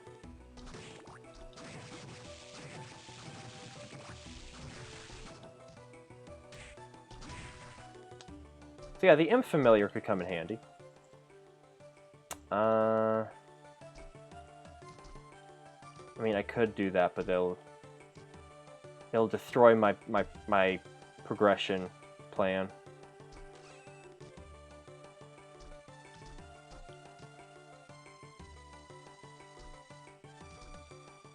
Let's go back this way.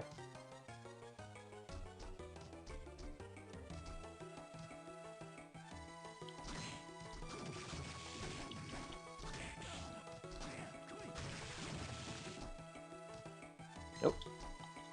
That wasn't worth it.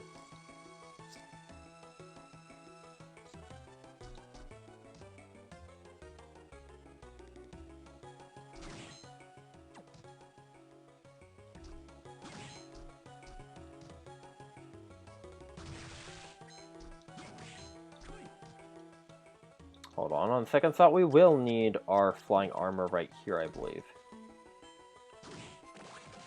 Just for security.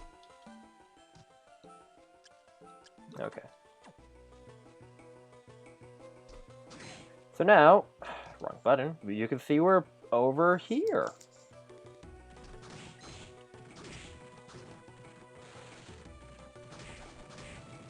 Because this place is fucking magic.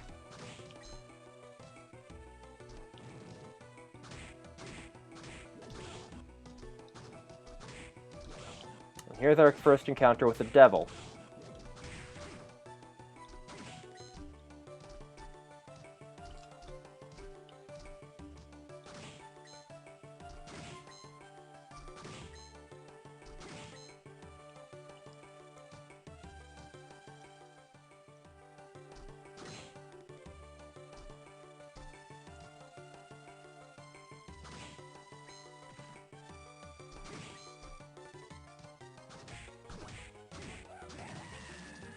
Okay, good to know that we can easily kill a Mandragora already.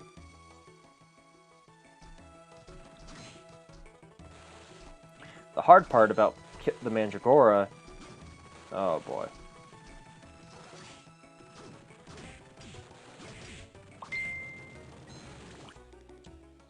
Hold on.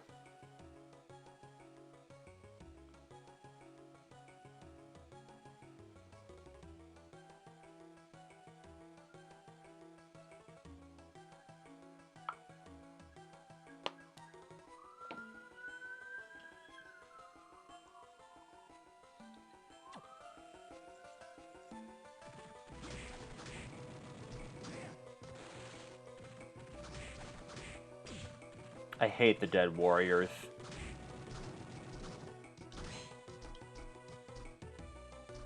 Ah, shit.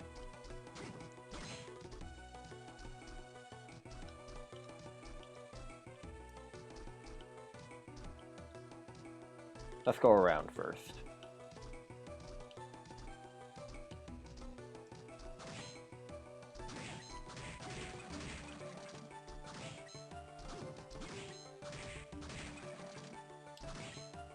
I'm gonna need a save point soon.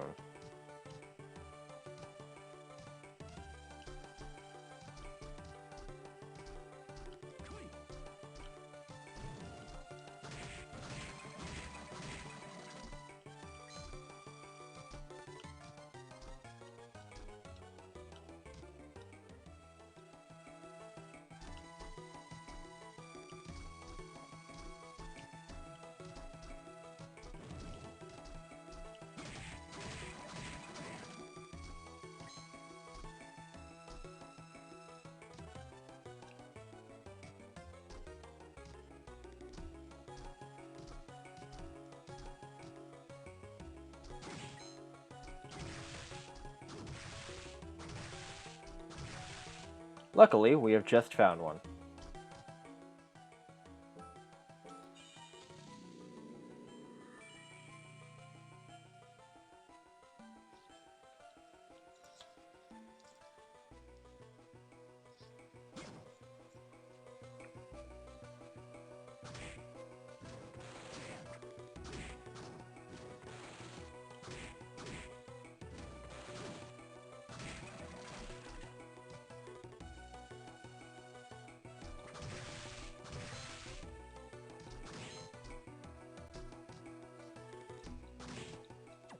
So the floating gardens is kind of confusing about where the hell you go. Oh, here's a manticore.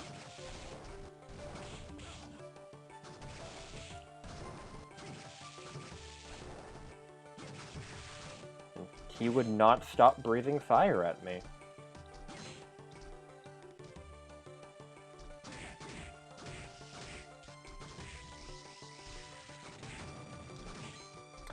Disc armors are still assholes.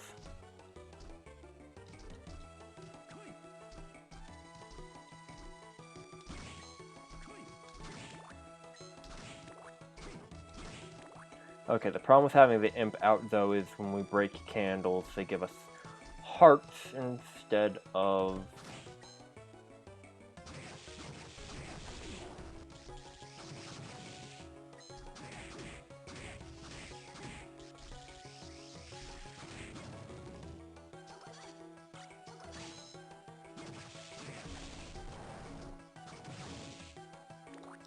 Oh, we just picked up, what, iron plate? Kinda shit. Surprising. Well, I mean, it's only 1 point of defense less, but it doesn't give us our int increase either.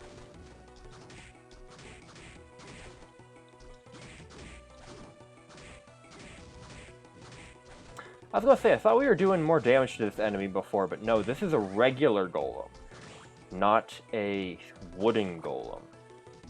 So it takes less damage per hit.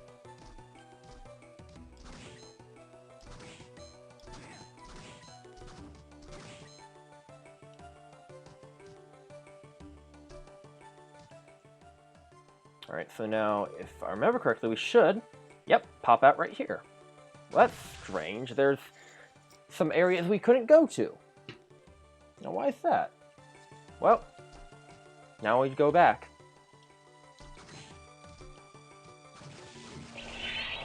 Oh my god.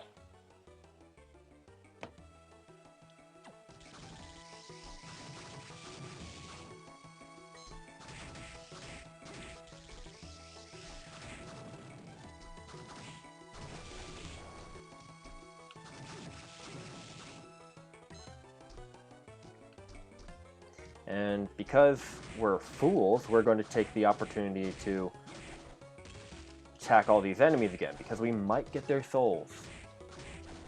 I particularly want either the devil or the manticore soul, because that is one that we will need. We need that, absolutely.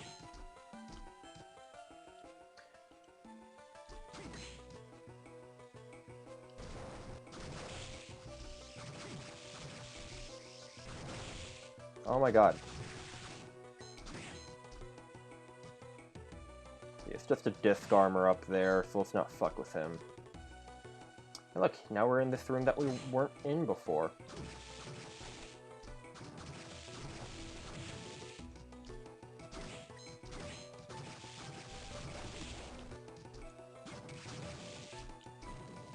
Oh, and there is a devil.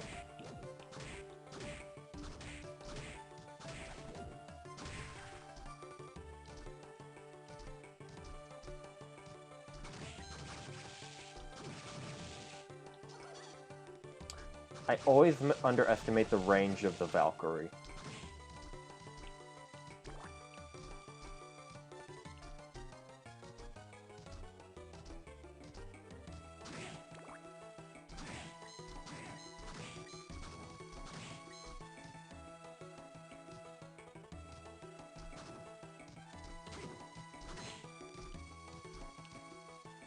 Oh. Well, looky here. Now, we're in the clock tower.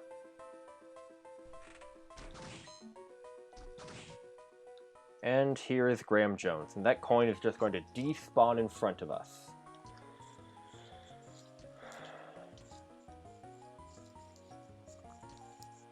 Graham Jones plans on inheriting Dracula's powers because he was born on the day Dracula was destroyed.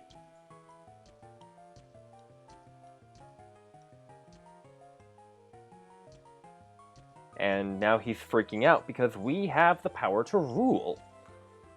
Or the power of domination.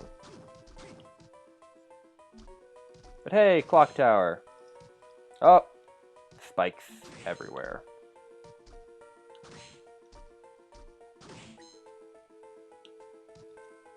So now, our first priority is to find a save point.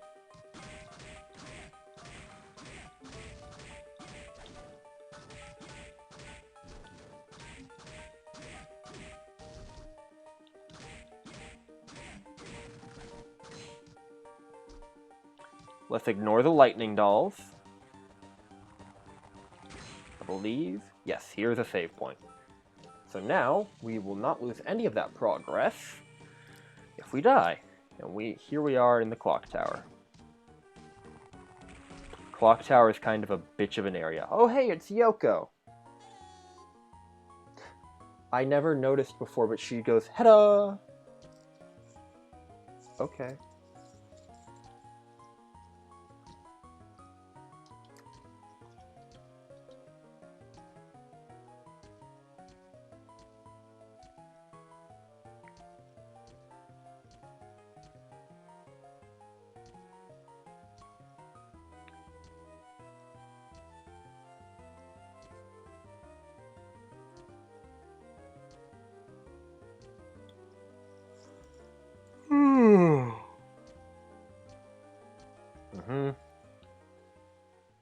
She'll be fine.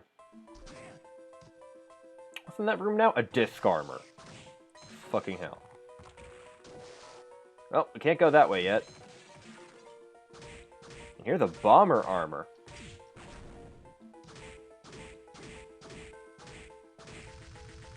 So as you can see, our fronting is starting to be ineffective. Now wait a minute. If I remember correctly, it is this room. Yeah.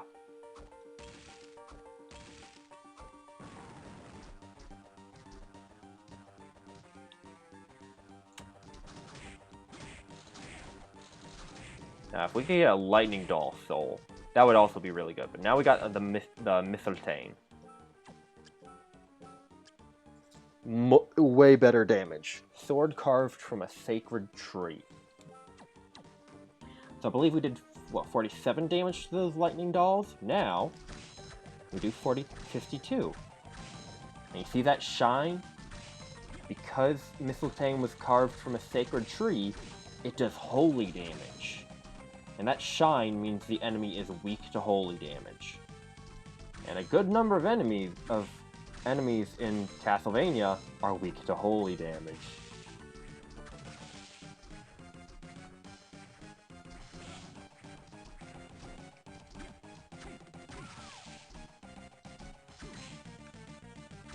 Now look at that. Look at that. We're already doing way better damage to... Oh, God. Ignore that. Okay, we're just going to hightail it.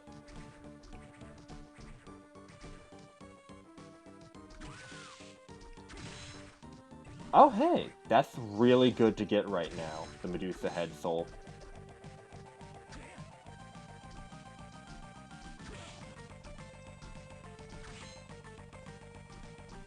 We'll ignore that. Oh. Oh, and there's the yellow Medusa heads. Those are the ones you actually have to look out for. They actually petrify you. Okay, there's a thing that to the left, but we're not going to bother with that just yet.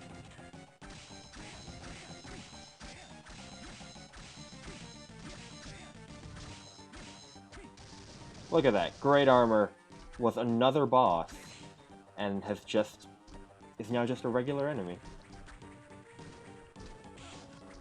I need to re-equip my Valkyrie. Oh, there's a boss. Now, the boss of the clock tower is typically death.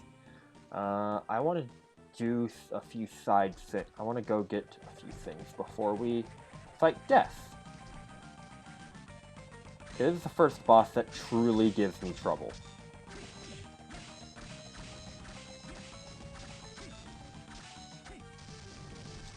Death is the first boss that actually does give me a hard time. So kill some more enemies, get some more souls, get some more levels. That would be awesome.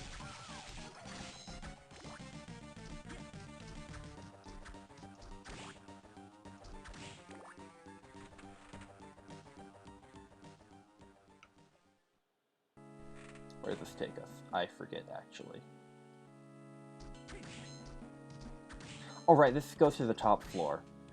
And here's a wall that we can't do anything about right now. Okay, well, let's see. Let's equip the giant ghost. And how's our headhunter soul? +2 to everything. Kind of. Yeah, +2 to both strength, con, and int. I'm gonna keep my wooden golem.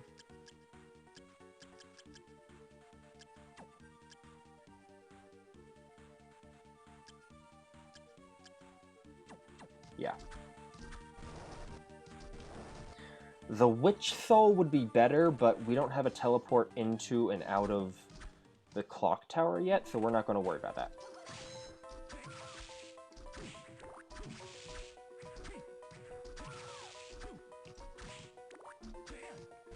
The witch soul would be better than the giant ghost because I believe the witch soul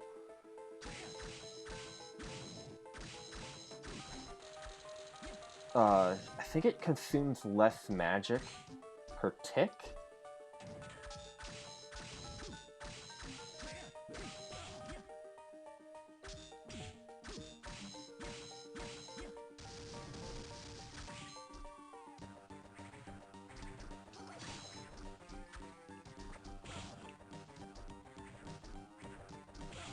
Oh my god.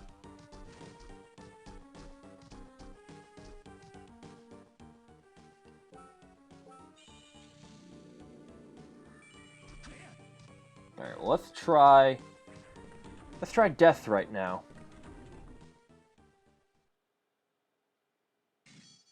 Sup, buddy?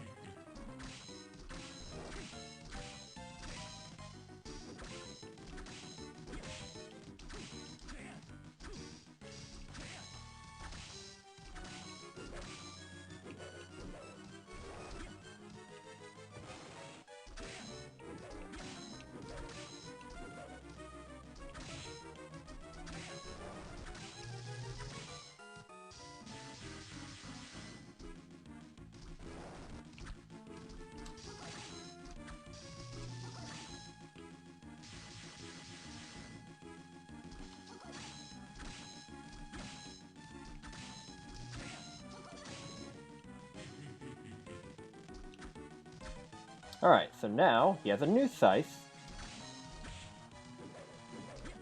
And he's kind of a dick.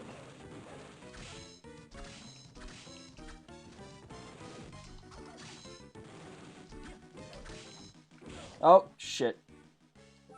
Let's use some health and a mind up.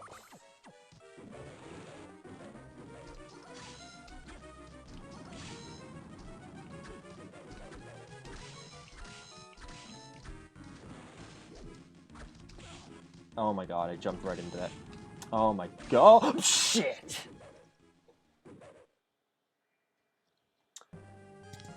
And there's the game over screen.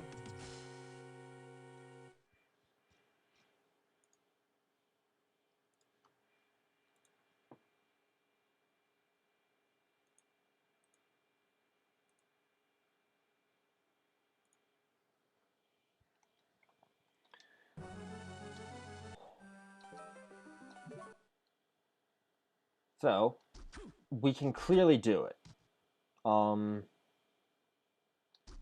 Yeah. Giant Ghost doesn't really help us that much. So let's try the Medusa Head. That might help, actually. Because it just does this.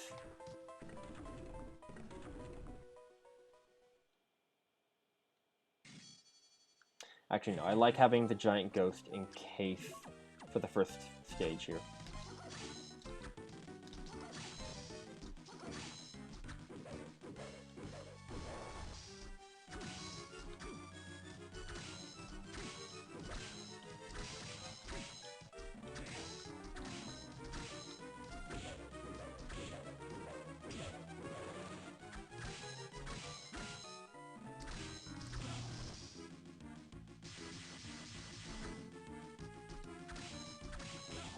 Oh my god.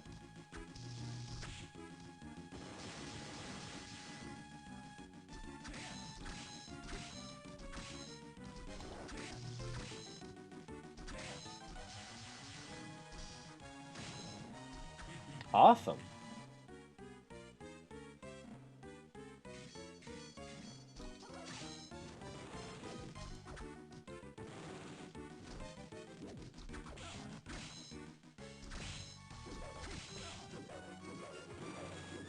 Ah, I keep on hitting the wrong button to pause. Let's use the tasty meat. Yeah. Wrong. I thought I had the Medusa Head equipped. Oh my god. Oh my god.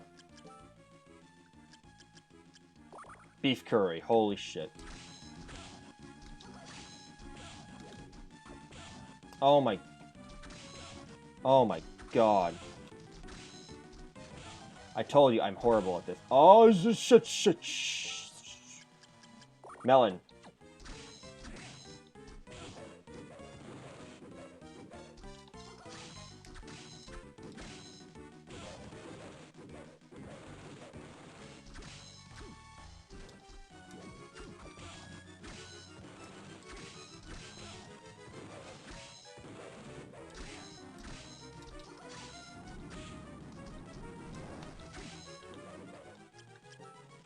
Okay, I keep on thinking I have the Medusa Head equipped, so let's just equip the Medusa Head. Shit. That was really risky. Oh my god.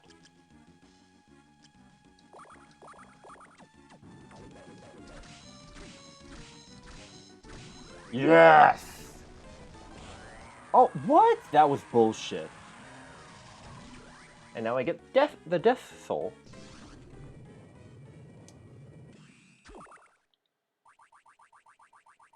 Always gotta strike a cool pose when you get the orb. And now, we get the Skula. I don't know what a Skula is, but it kind of looks like it's a English version of the word scuba. So that's what I assume it is, because that's what it does. It's scuba.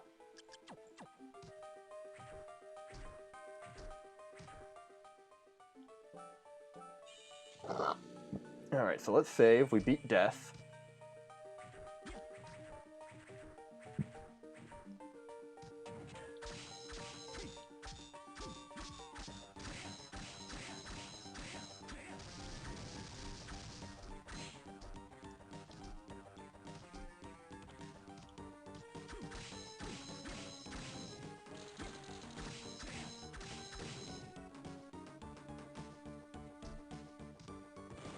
Whoop. Forgot you can't drop through the rotating gears. Thank you, Valkyrie, you get to live because you saved my life.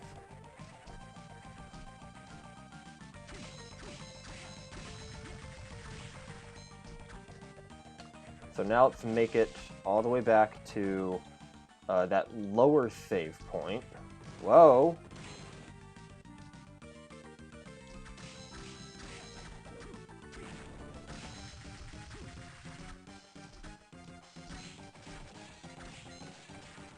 Let's equip the Skula.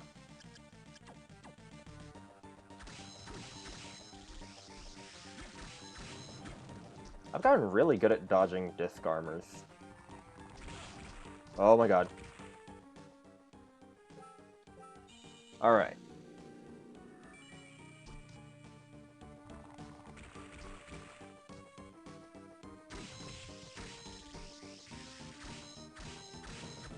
I say as I just fucking eat a disc straight up.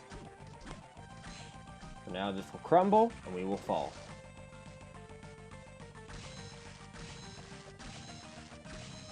And I honestly I'm pretty sure this is technically the side path, and we want to go down this side path. And look at that. Nice Baphomet hourglasses. Holy shit. Holy shit.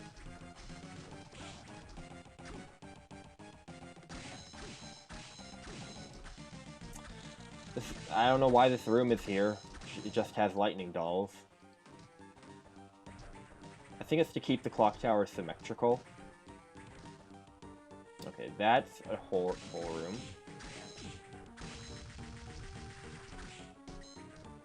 Alright. This is somewhere our Medusa head soul is really going to come in handy. Shit. Ooh. Oh boy. And that's the Burt Gang. It does less. It says it does more damage, and it gives us an 82. I believe that actually is... Fuck. I believe that actually is more damage. Shit, shit. Shit, shit. Okay, so now... But see, the holy damage made a world of difference, because we're only doing 30 damage to that thing. So, it may say it's better, but every enemy where you see that shine, the Misotane is better. Did I actually re-equip it? Yes, I did. So now we're just going to run... there we go. We're just going to run back to our save point. Because I want to save getting the sword that I don't need. And never use! Oh my god. Oh my god!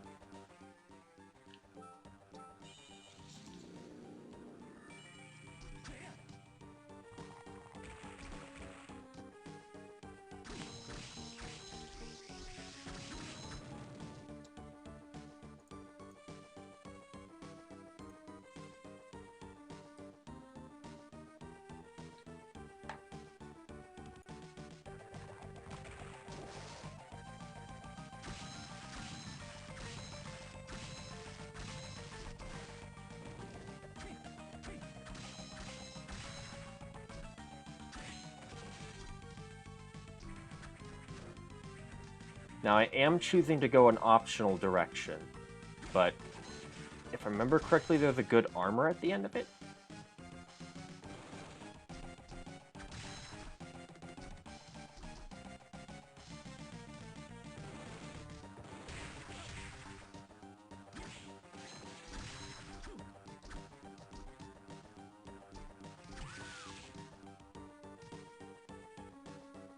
Yeah.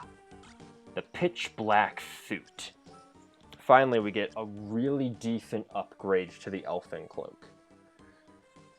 Like, yeah, it doesn't raise our int, but if we compare it to... Hold on. If we compare it to the war fatigues, the ninja suit, iron plate, and samurai armor, it gives us a higher defense stats, and that's all I care about at the moment. So now, we need to get back and not die.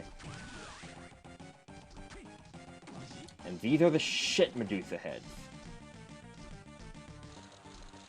The ones you really gotta look out for.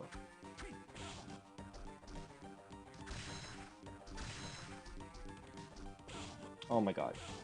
And look, just by equipping that, Medusa heads now only do 1 damage to us instead of 8.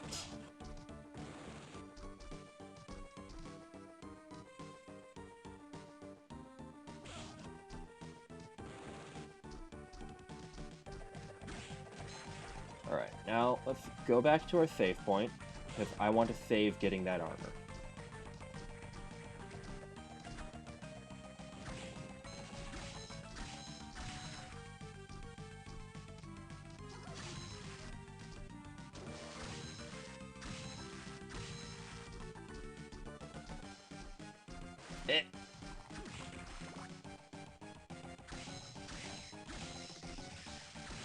There we go.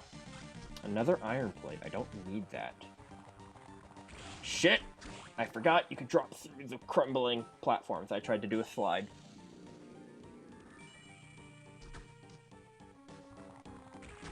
Oh, God.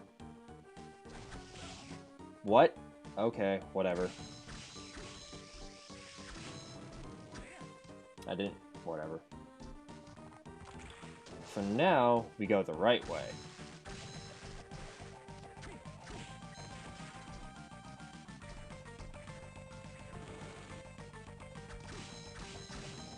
More lightning dolls, which we don't need to fight, but I want to.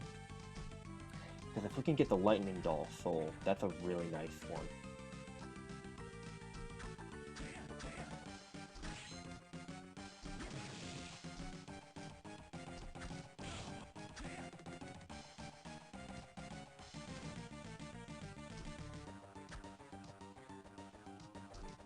Oh my god, oh my god. Okay, so here's a teleport out of the clock tower. We don't really need it right now, though. Yeah!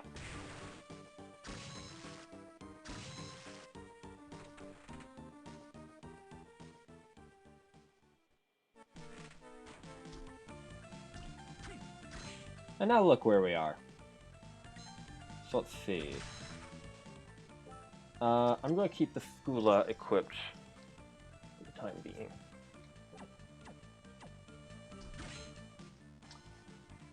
Alright. So now, there's 2 ways we could go to get to the same place.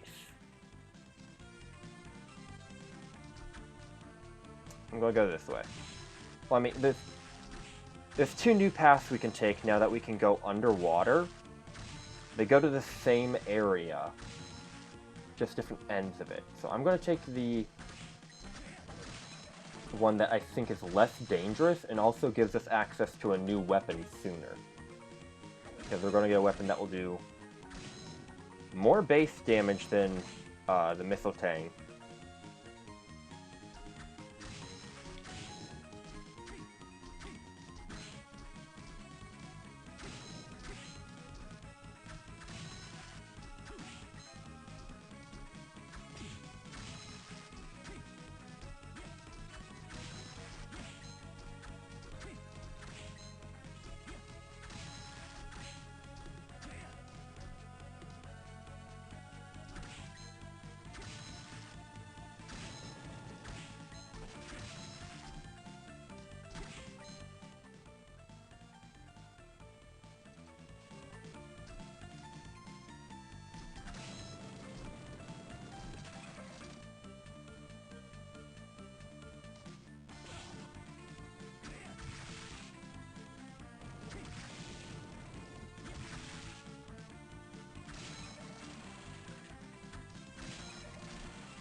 Now, we could go this way, go past the branch where we went into the floating gardens, but I don't like going that way because it's a lot more perilous and it's way farther from a save point than the other one, I believe.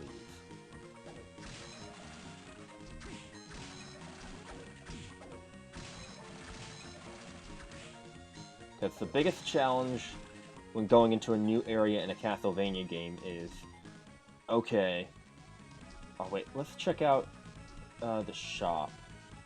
This hammer here. We can sell some of our inferior equipment.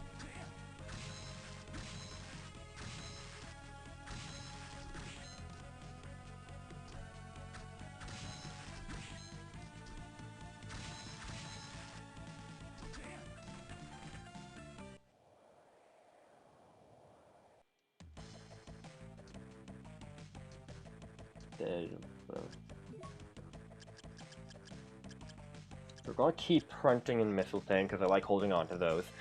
Burst Gang is just generic. It doesn't have an element to it, so I don't like holding on to it. War Fatigue, the Ninja Suit. Let's hold on to those. Pitch Black. Sell the 2 Iron Plates. Samurai Armor. 82.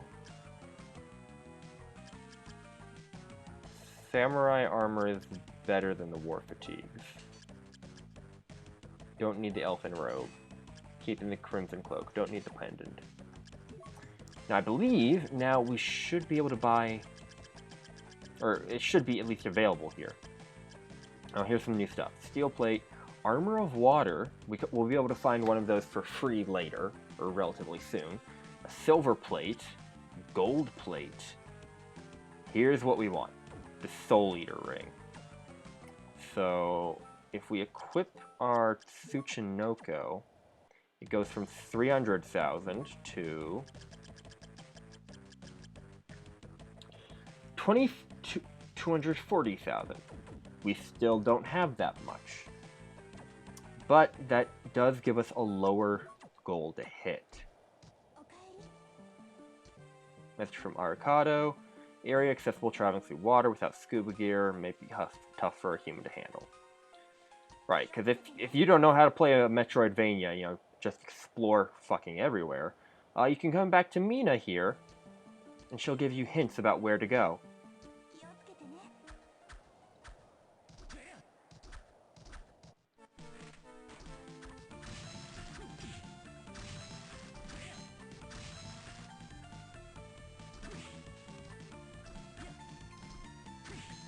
Yeah, the biggest fear when going into a new area in a Castlevania game is trying...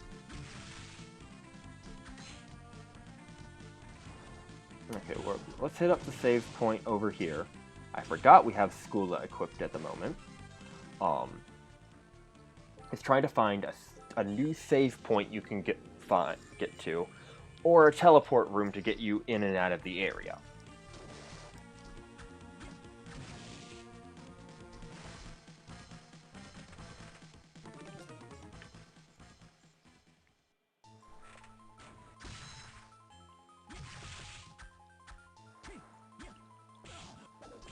Oh my god.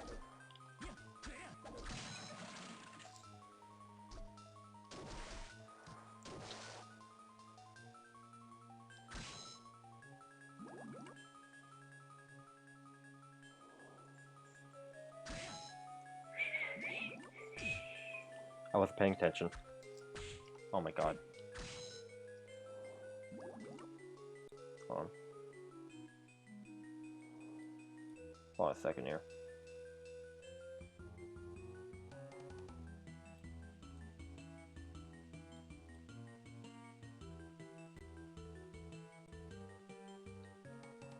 There we go.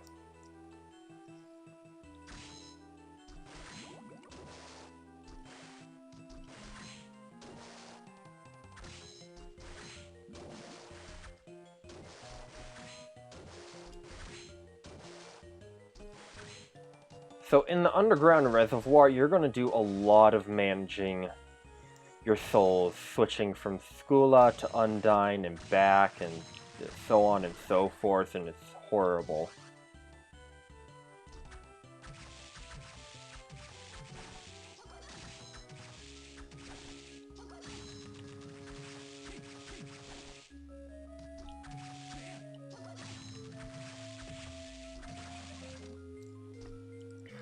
So luckily, in Dawn of Sorrow, they made the Skula... Well, I think they use a different name for the two souls, but they made the Undyne and Skula souls ability souls that you could toggle that are always on. Rahab's sword. 95 base damage, and it does ice as well. It's got this little flex.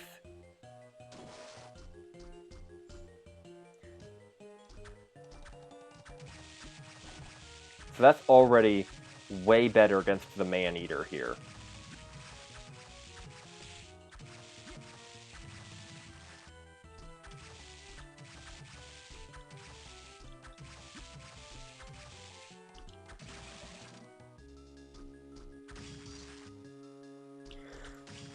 And a good number of enemies in the underground reservoir are actually weak to ice, so this is very good. I believe there's a save point in this vertical column.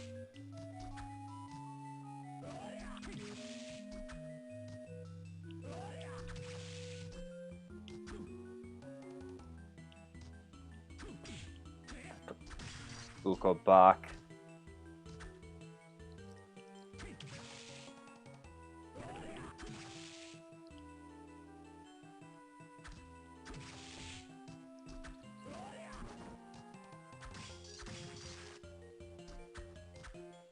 Room just for a giant worm.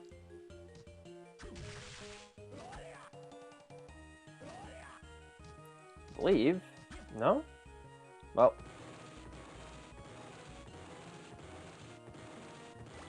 There's a mana prism there.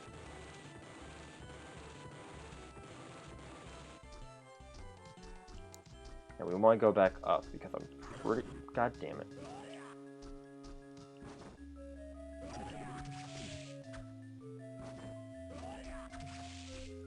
Because I'm pretty sure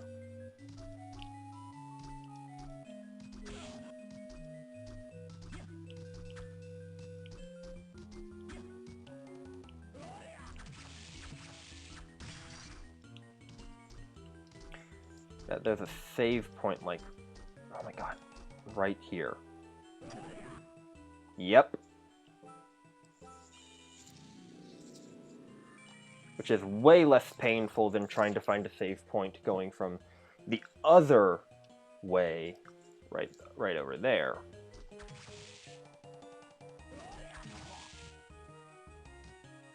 And now let's just go all the way down and go through this path on that left.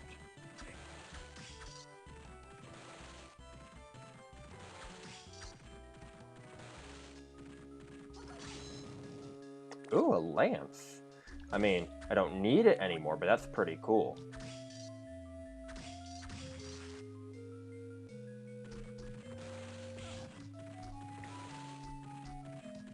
I did not know you could ride the Nightmare.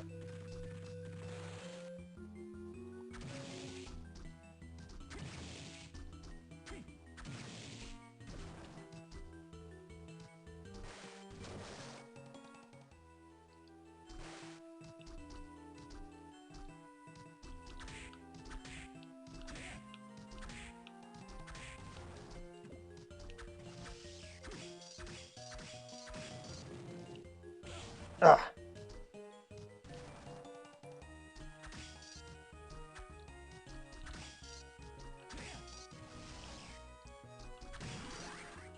So here we see Disc Armors doing a dirty little trick where they purposefully cut the cord holding their disc back. Oh hey, look who it is.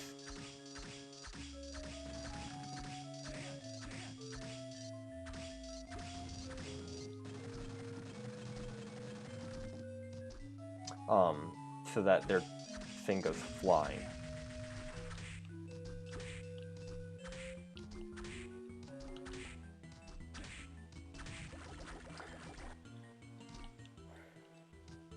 Alright, here's another save point. We're getting pretty good here.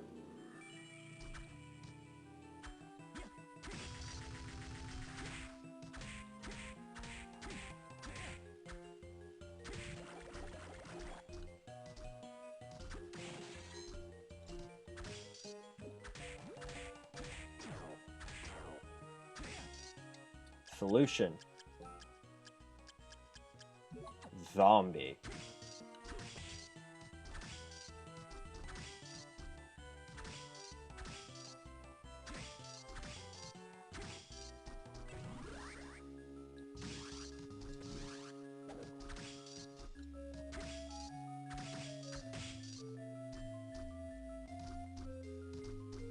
Here's a room where you can grind for a killer fish, because they can't do anything if they're not in water, because they're fish.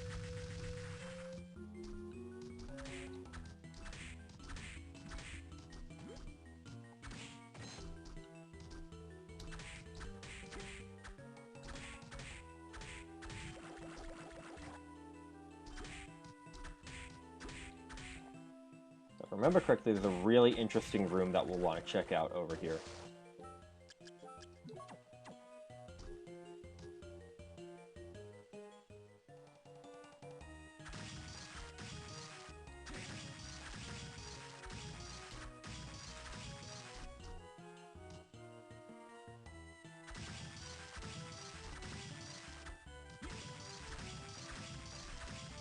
There's a place you could grind for the Needle's Soul if you didn't already have it.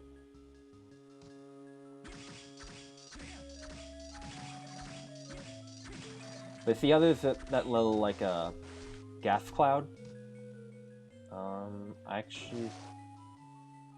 Yeah, let's go left, actually. Whenever you see that, that means that enemy is weak to ice, and they're taking extra damage from the ice attribute. Similar to how there's that little shine when something is taking extra damage from the holy attribute.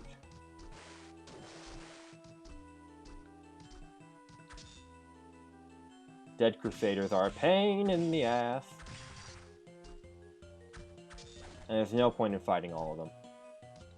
They're not protecting anything good. Oh my god, get up. Get off my dick.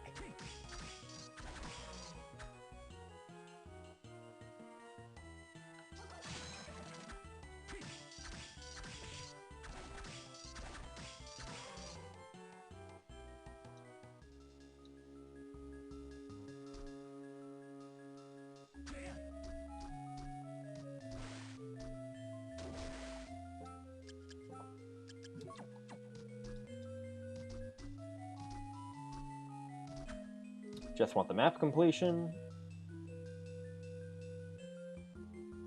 Doo-doo.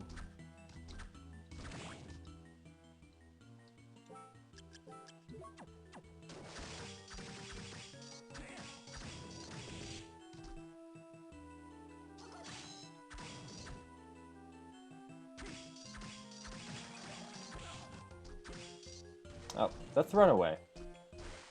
That would be smart. Just get our map completion. There we go. Run away.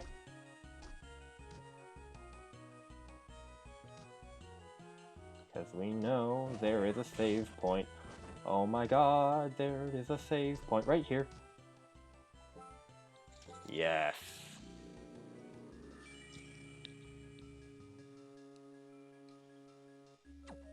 Alright, so let's see here.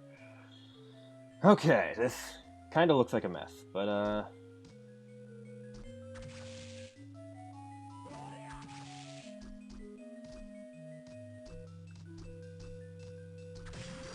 hey, level up.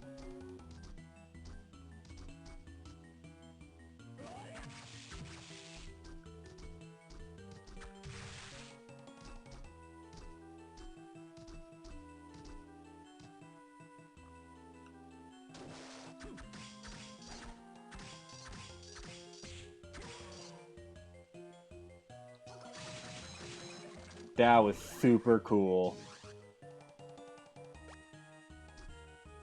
See, Valkyrie is such a fun soul to have.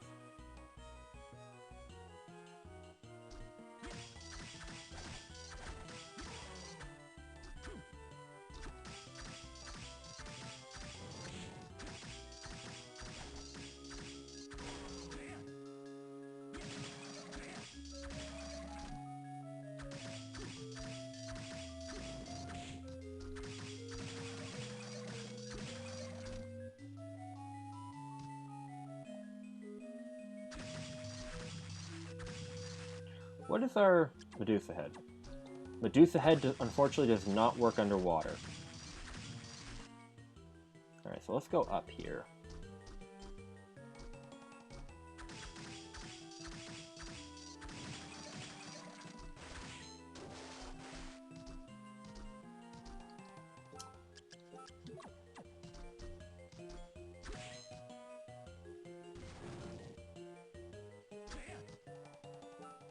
We will need our flying armor, if I remember correctly.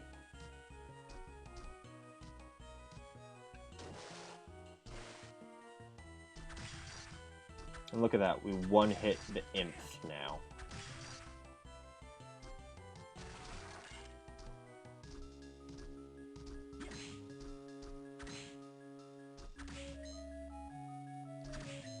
And here is why we wanted the Undyne Soul equipped.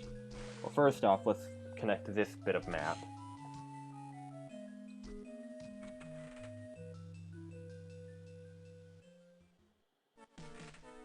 See, here's the other side of, that's where we got the Grave Digger Soul, I think? And that's the way to the Floating Gardens. So that's the other way we could have gone. As you can see, it's a bit more difficult to get to a save point.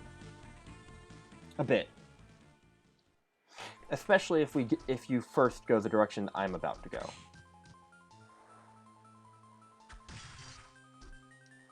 If we just glide over here. We can glide over here.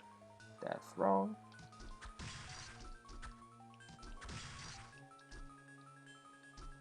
There we go. And we got Millikan's sword. It's not as powerful. And while it shares an icon with Grunting, it doesn't... While it uses the same icon but recolored, it doesn't have a thing. The thing. But so this is one of the few weapons that can inflict the Petrify attribute. As you can see, it's kind of shit. We're gonna go back to Rahab.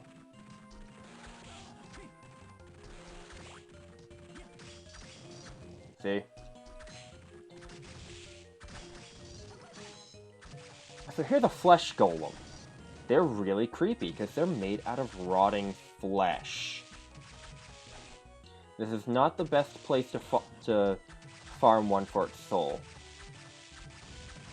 But the flesh golem soul is actually really good, and like it's essential if you're going to attempt boss rush. I mean, if you're going to do the boss rush mode, you need to have the corpse golem or flesh golem.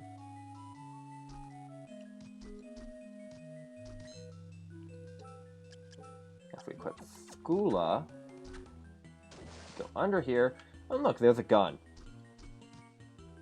We can't get that gun yet. Actually, we don't need either of those right now, so let's equip Wooden Golem. I could be using Headhunter, but not yet. So now, we're going to try to get... We're going to do something tricky with this boat.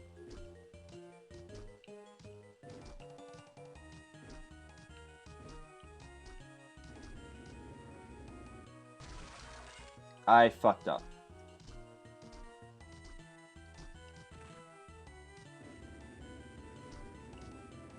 I fucked up again.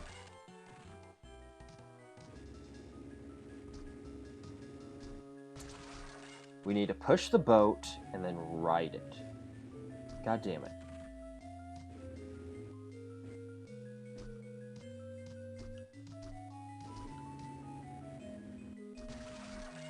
Damn it! We need to push the boat, ride it, and then jump off at the right moment.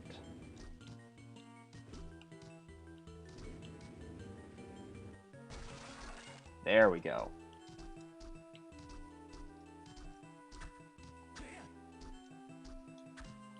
And here we find an Archdemon.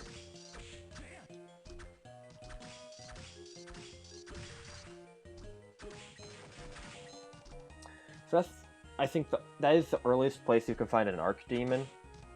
Not too special.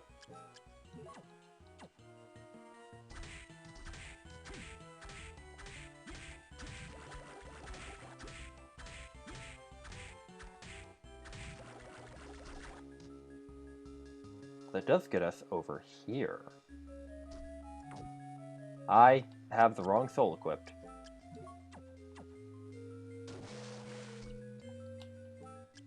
Okay, we want Undyne. We want to get on this.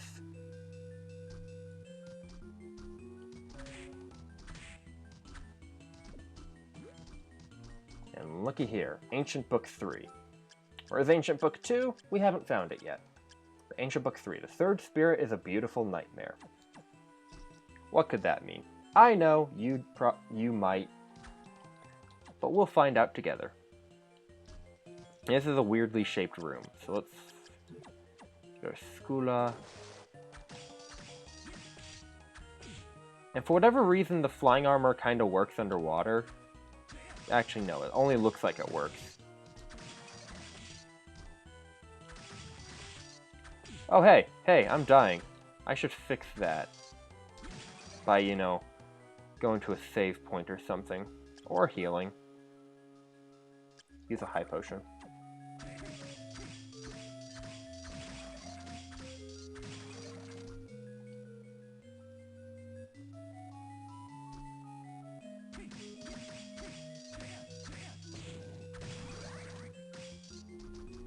We just go over it.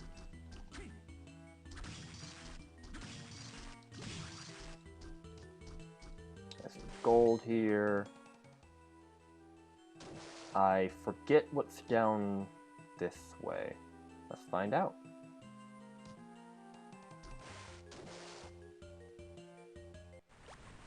Oh yeah! Super potion. And here we are at the top of a waterfall. And oh yeah, the warp is there. Fuck. Whatever.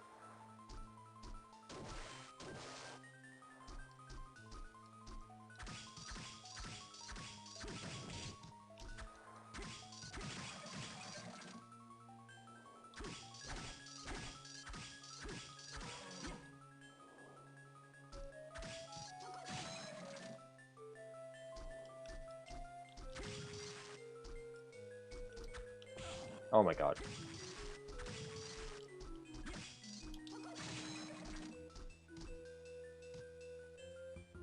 And look, there's a worm underwater.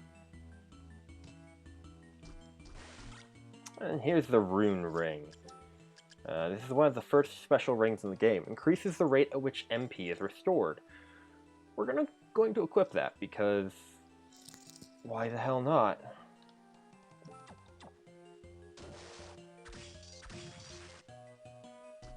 That way we don't need to use our yellow soul with the wooden golem. Because we effectively have that in the form of an equipment. Now we go down here. Avoid that. And this wall looks kind of funny. That's because it's breakable. And inside we find the Osafune. That's the wrong section. Which is kind of shit. It's another overhead swing sword, and it has a long blade. It doesn't have any special element, however. And its base damage is overall worse. So we're just going to keep using Rahab's sword.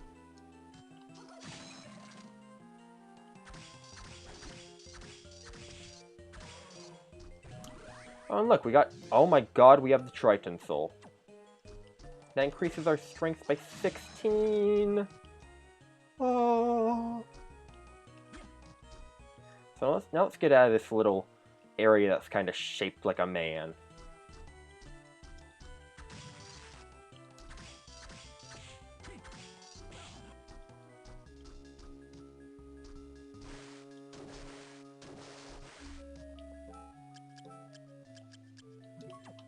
Let's equip the Triton Soul. Nice.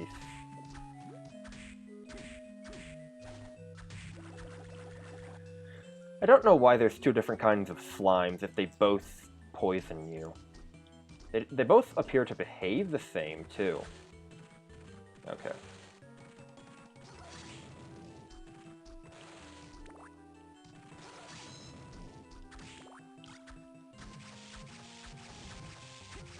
Last time we were here, we were only doing 100 damage per hit to this guy. Now we're doing 120. Look at that.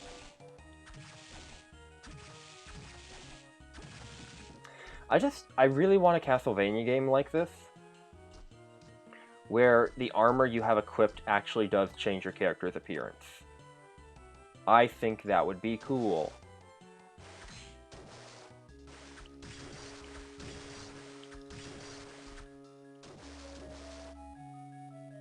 Maybe that can be a mechanic in Bloodstained. I don't know.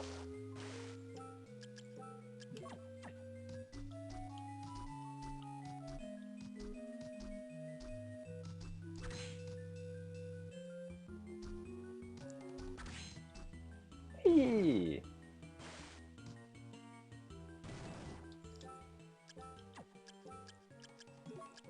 Let's re-equip. Yeah, fuck it. Reduce the head.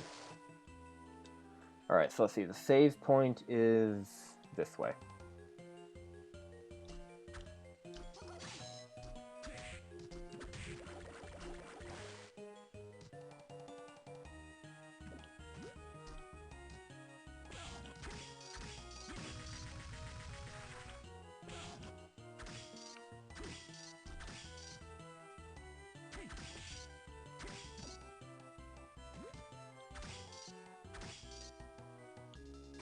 Oh, poison.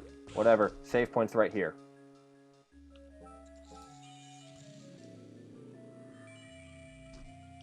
Alright, so now, it's obvious where we need to go now.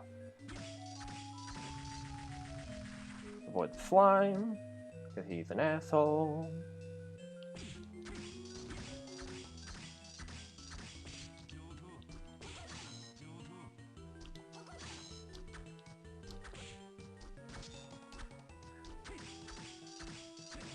For whatever reason, his arm does not take damage. I don't know why. Or if I do know, I don't remember. Oh my god, I thought that one was gone. And hey, we got a Disc Armor Soul.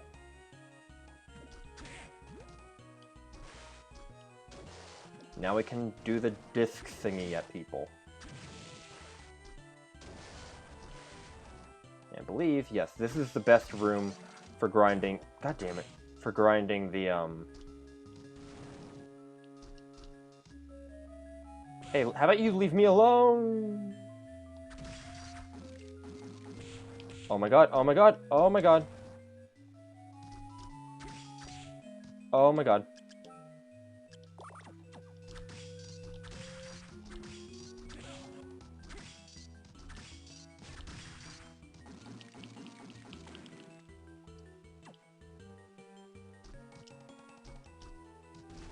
Whoa.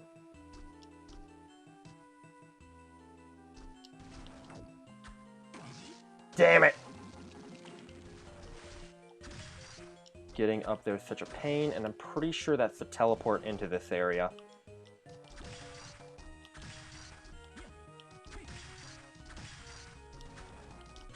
And the only Medusa heads that spawn here are the yellow ones, and it's horrible. There we go. Oh my god.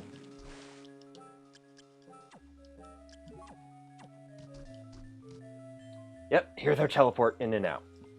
Now we don't have to go through any of that bullshit again. So let's see here. We still only have 36,000. Let's see what's this way. I mean, I know it's this way, but...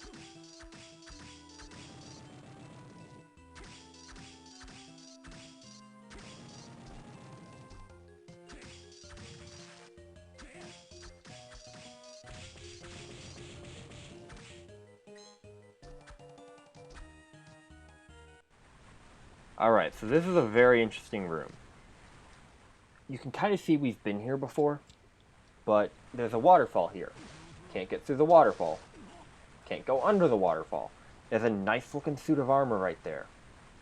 We need the Undyne Soul, which we have, along with one of 3 other souls. And they're indicated by these glyphs here on the walls.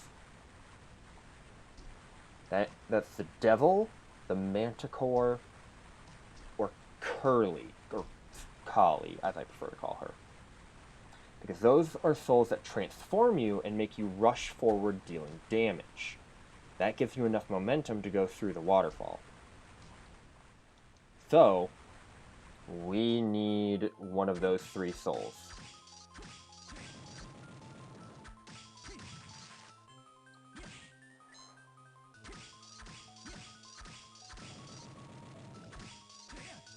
So, now that we can warp back in here, let us... Hey. Let us go to a place where we can find a bunch of those enemies.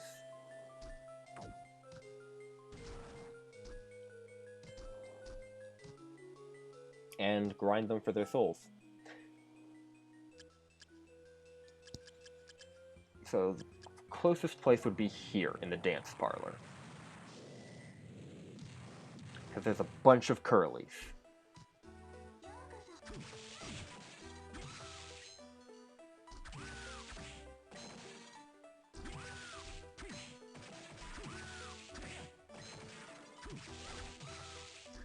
Now, we could up our luck stat to help, but luck is actually kind of negligible. Really. But look at that, we already do 1 hit.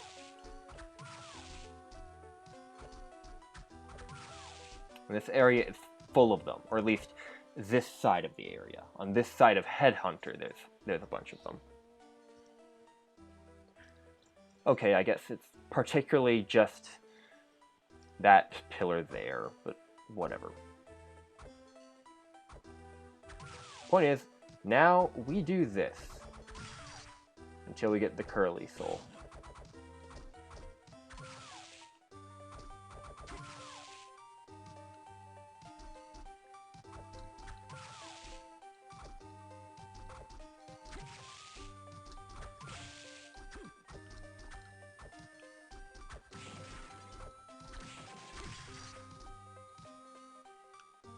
Oh my god, I just noticed that, oh shit.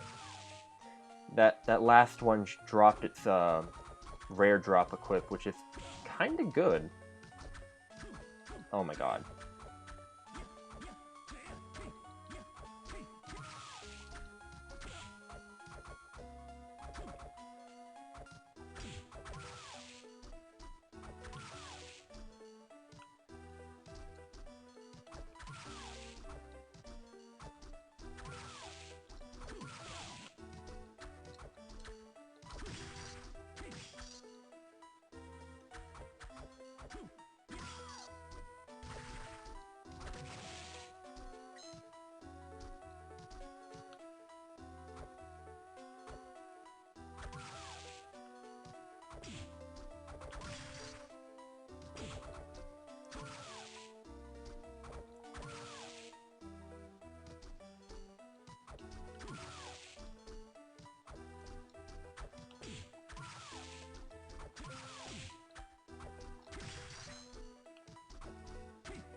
I got a mind up.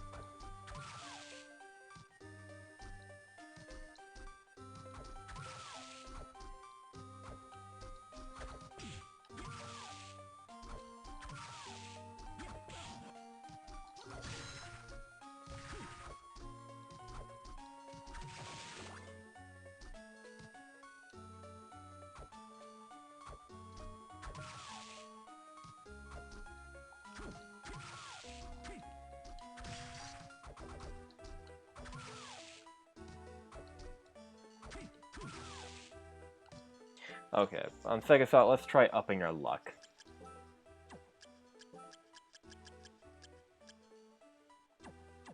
No, we don't have a lot of things that will increase our luck, so it's not going to make much of a difference anyway.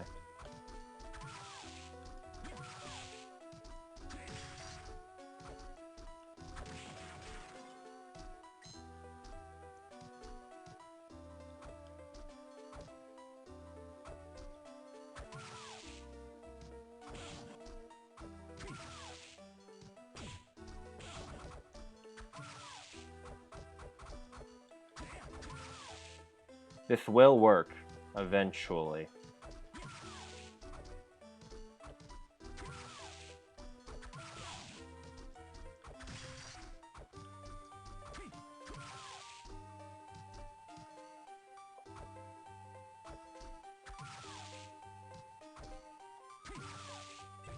There we go! Transforms into a demon that rushes at enemies. Oh my god, this is a horrible place for this to happen.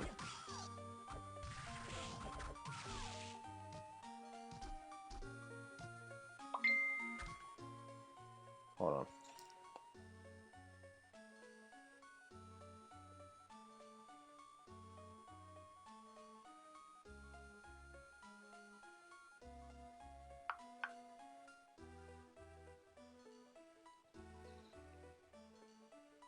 Okay, I'm going to get to a save point.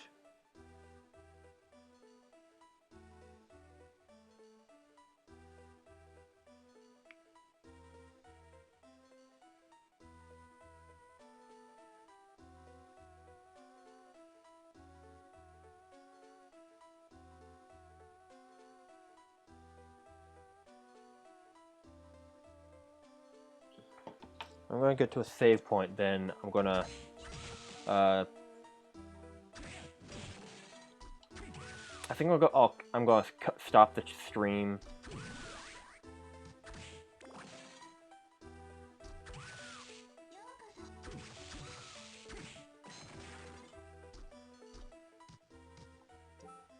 Let's equip the curly soul. There we go. What's the closest save point to a warp? There kinda isn't one. I guess this. Get to a save point. I need to eat some dinner, and I'll stop the stream for the time being. But let's show off the curly. Look at that. Look at that bullshit. I love it.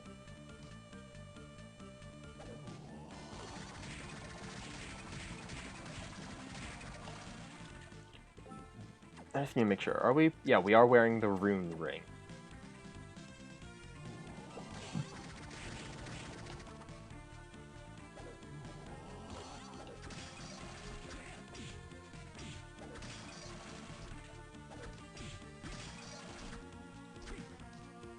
Like, just imagine if in this game, Soma changed appearance depending on what armor he was wearing. I'd be wearing a pitch black suit right now with this sword, and the ability to turn into this. Like, that's insane. I'll pause the game. Gonna stop stream.